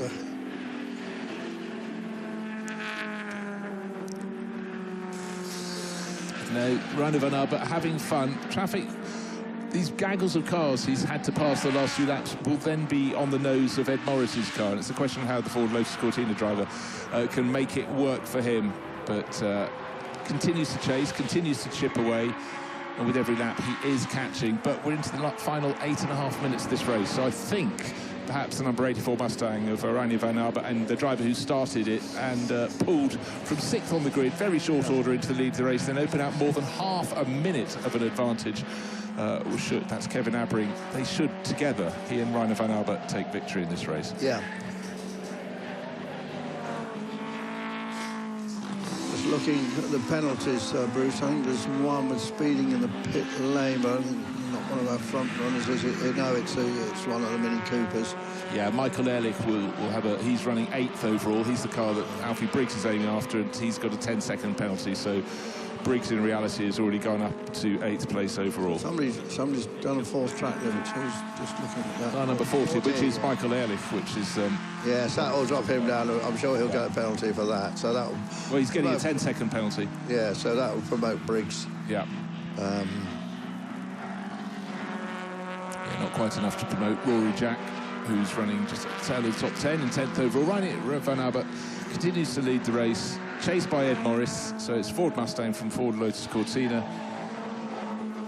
The best of the Alfa Romeos way out clear in that class. The Banks brothers, Andrew started it, and Max is going to finish it. But they've got all that experience, the family company, Alfaholics as well, so they know the car's going to be beautifully prepared. But it's also just feeling confident, and I honestly think these Julia Sprint GTAs look so much fun around us. Oh dear, more problems in the pits because Michel Grosfillier has brought his Phase 1. So C1 Phase 2, I think, is actually the full nomenclature of this. Very enthusiastic driver, and he says, I like to drive cars of the period and imagine what it was like for drivers in that period. He's very clear about why he likes cars like that echo the 60s and late 50s, and the Allard J2 he races as well. That's, you know, that's a very physical car, but very much of its time. Yeah. Under 10 seconds, Ed Morris down to 9.8 seconds, but the clock down to only 6 minutes remaining. This is going to go right to the flag, I think. It seemed almost insurmountable when Kevin Abbring pitted the number 84 Ford Mustang, that one bright red with the very American-styly door numbers. I thought more than half a minute advantage, that surely is enough, but... Well, and also it's great, isn't it? It's new blood in this championship. We haven't seen this car before, I don't believe, so it's a new winner. And... as Mark, the chief executive of the organisation running this race, saying there's lots of new cars coming and grid's building up.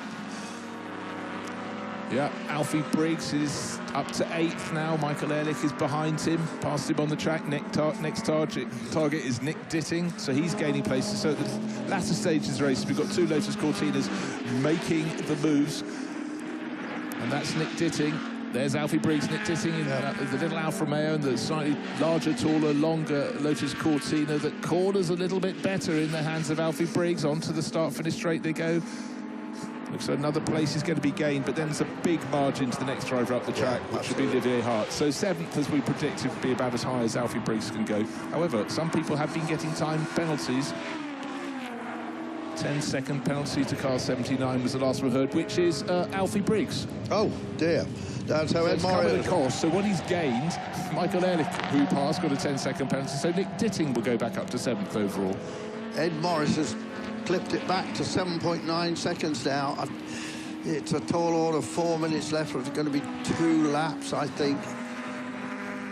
Yeah, I think he's going to get to within about 2 to 3 seconds. I think he is. I think he's going to have him in his sights, but not quite do it. Unless, of course, Van Arber, under pressure, makes a mistake, which is always possible. So he hasn't really had too much time looking at that's out Ford Falcons for a while. Talked about that, haven't we? No. All that. The Alfa all a bit wide and locked up going in. So Van Arbe, Morris, Banks, Bontrop, Stippler, and Olivier Hart. When we were just saying that Ford Falcon, it was the one we mentioned before the start of the race, André Bouget. Yeah. And we lost the other one, which was supposed to start the race, Jean-Marc Merlin. Right, car 124 pressing on, second place, Ed Morris. The gap down to 7.9 seconds. The clock down to 3 3/4 minutes remaining in this race. And again, wonderful exit shot. This is turn 9, where the other Lotus Cortina that's making progress has been noted for exceeding track limits. That's the one that Alfie Briggs is driving. Doesn't necessarily mean he'll get a penalty. Depends how many times he's done it, really. 30 seconds. We get a warning flag. Somebody's got done for overtaking the safety car. That's that's Bram Bontrop in 4th place overall. So oh, that's Oh, yes, indeed. So that. No, Frank Stippler will get up into the top 3 in this. Yeah. No, he won't, because Bram Bontrop was 4th. He'll get up into 4th place. 4th place, yeah. Max Banks is the best place the Alfa Romeo is. He's in 3rd. He's some distance back. Right, first and second down to 6.6 seconds. I think the driver we're looking at now, our race leader, René Arnoux, has got enough in hand with just under 3 minutes on the clock. Doesn't want to exceed any track limits. He's very close to them there. You have to have at least one wheel inside the white lines marking the circuit. But you know, sometimes the only way you can drive is the only way you can drive. Yes. And if you try and moderate it at a late stage and be a bit cautious, you start to make mistakes. Another track, second warning flag for 55. Oh, the Jack family has just dived into the pits. That looks as though it's over and out. You wouldn't choose to make a pit stop 2.5 minutes before the end of the race. And that had been running in tail end of the top 10. So everyone else has just moved up a position. Had some really good scrapping early on for both of the Jacks in that car. Right, 2 Lotus Cortinas together. But the one that counts is 124. That's Ed Morris's car, because that's the one in second place overall. Doesn't want any delay whatsoever. But Alfie, that is the Briggs mobile in front of him. Both very quick. In fact, Alfie Briggs, I think his best lap is slightly better than... No, it's not. The better lap is Ed Morris. Right there it is. The confirmation is the Jack family. Alpha out of the race at this late stage. So a little bit of awareness there, perhaps. Not really sure why that Briggs car, drain car, is so far down, really, compared with the Morris Ivanov car, because they were running quite close. I wonder if he had a longer pit stop. No, I think they were, yeah, because the Ed Morris Ivanov car was running in 4th or 5th position. Then there was quite a gap back to a gaggle of Alfa Romeos. But now he's almost a lap behind. Mark Drain lost positions as his session went on. Yeah, and I think it was just the sheer number of drivers. Right, Rainer Van Abiek, 5.4 seconds clear. We've got one further lap after this one. He's got 1.5 laps to go, still swinging it around, loving it. I'm sure he'll be full of smiles when we get to speak to him afterwards. Still sounds great, that 4.7 litre engine, 289 cubic inches, swinging it around. This is a circuit where you're changing direction almost constantly with 5.4 second margin at the start of this lap. Here come the Lotus Cortinas. It's the one that's second in that grouping is the one that counts. That is the one in second place overall. But Alfie Briggs, who's down in 7th place, a lap down, is in front of him, and that may help or it may hinder. I think it's going to be hinder rather than help Ed Morris, but they're both quicker than this race leader. But as he goes up the slope, René Van Abiek will start his final lap. He crosses the start-finish line with about 15, maybe slightly less, maybe a dozen seconds to go. But he knows now this is the final lap, and the Lotus Cortinas, he'll see them. He won't know which is which, though. No. But there he goes across the line, and the gap, we'll just see it in a minute. 4 seconds, I'd reckon. 5.2. Okay, a little bit of scrapping. He matched their pace on that lap. In the final sector, having finally got through, Ed Morris lost a bit of time. He lost about a second to where he should have been. Now, wonderful shot. Of course, they slide in a far less dramatic, more elegant style than the Mustang. Not so much weight to penalties are still flying thick and fast, because Ditting just got a hit for 30 seconds. Okay, there's going to be a sudden readjustment on the final time at racing speed. Again on the exit to Virage de la Bretelle. Our race leader was flirting with danger, track warning, but he managed to stay within track limits, and certainly Ed Morris continues to be close. Here is first, here is second, and here is a car that's a lap down, but lapping as fast as the pair of them, with Alfie Briggs at the wheel. He's in 7th place overall. I think there's going to be a lot of shuffling when the penalties are applied post-race, but Reinier van Arbe just has to pace it home now. He'll know they're getting closer, but he know maybe in 2 laps' time he'd have had trouble, but he is built on the work of Kevin Abring, who gave him a gift of 32-second advantage. That's been whittled away by the chasing Lotus Cortina. Cortina really caught up a lot of this lap. It's taken, best part 2 seconds out of him, hasn't he? Well, he's just got to hang on now. Don't overdrive. Keep it cool. Swoop around the rest part of Dijon and then head towards that checkered flag for a famous first-time victory for this car, I believe.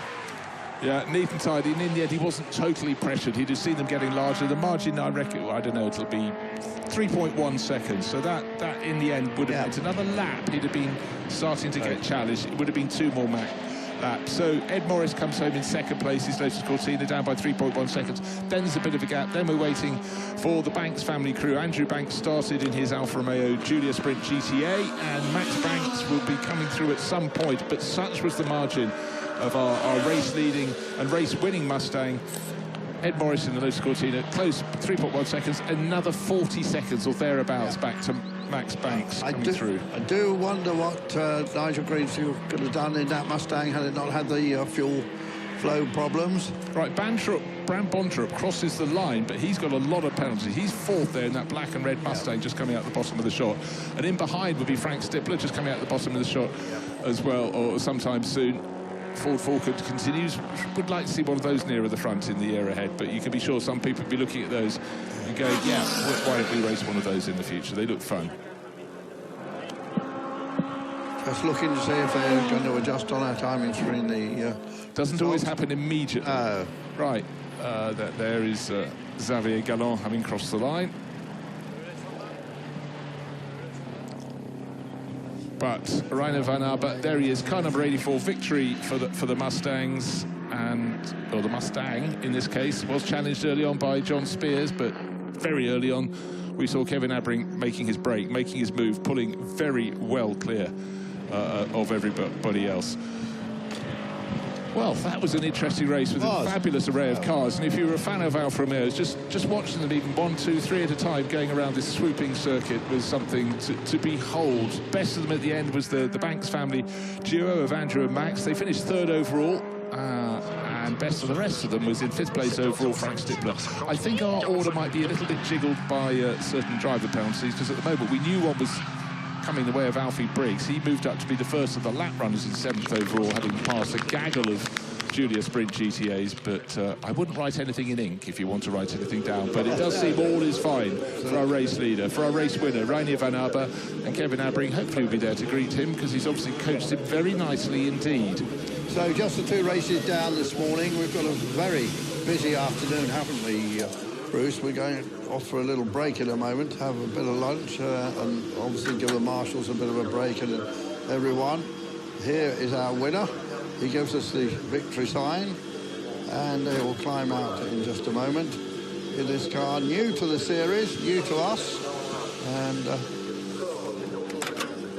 we'll try and find out the history of that for the next outing. Just 3 rounds in this series during the year.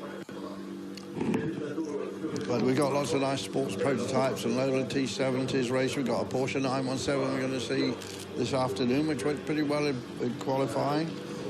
Oh, it was Nigel Mansell driving the car, according to the helmet. Oh, hell, must be a fan. No one said.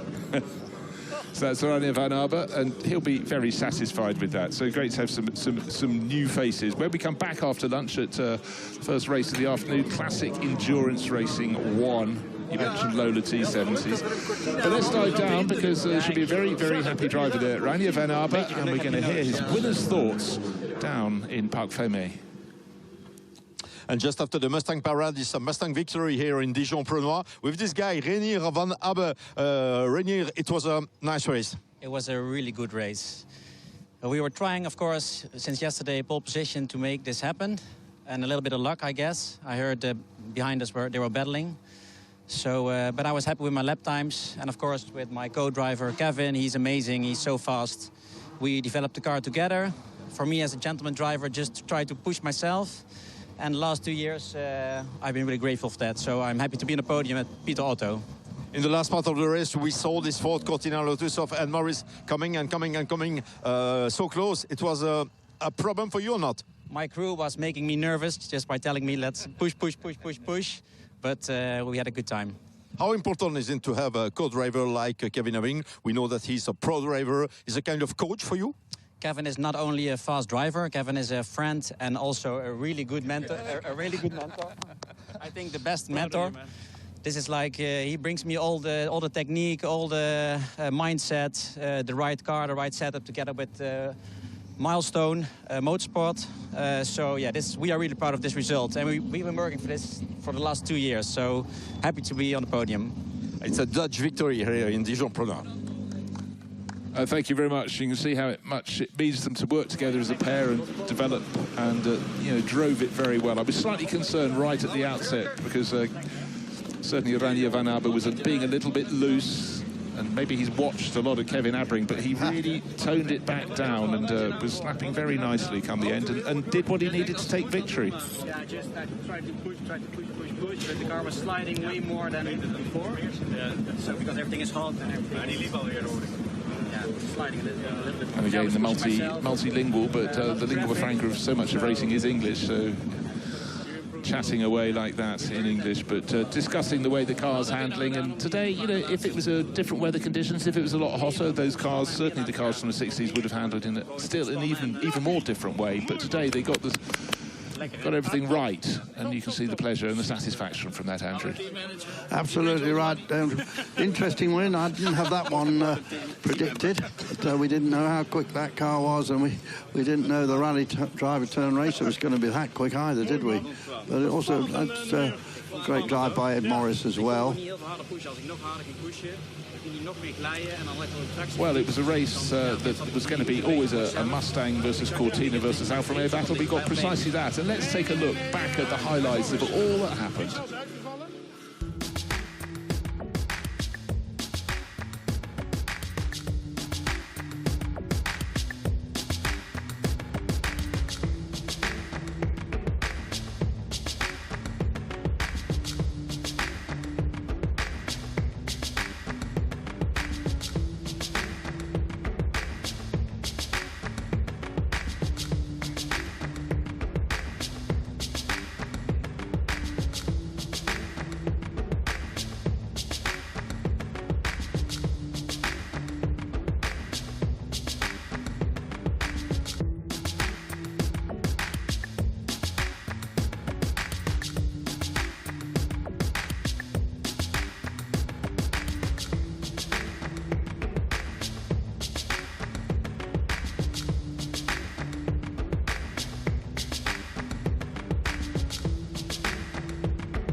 Yeah, well, nice scenes there to bring the morning to a conclusion. And Van Arben's been racing in there's a sort of DTM Classic Series, apparently. He's been racing a BMW in that.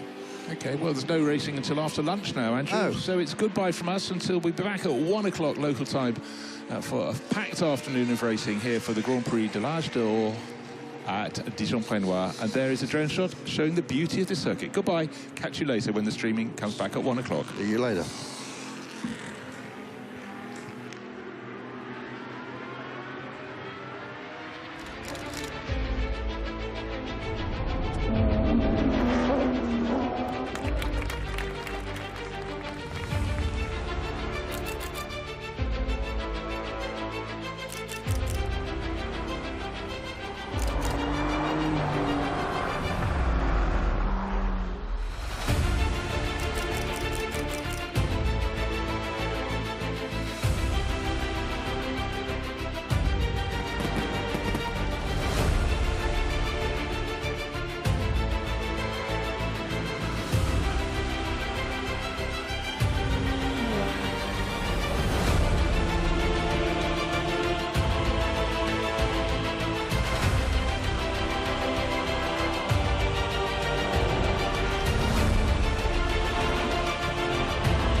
This year,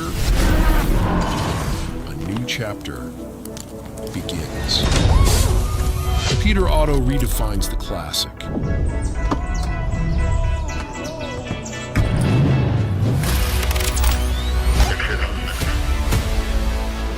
New name, a new season for a new story.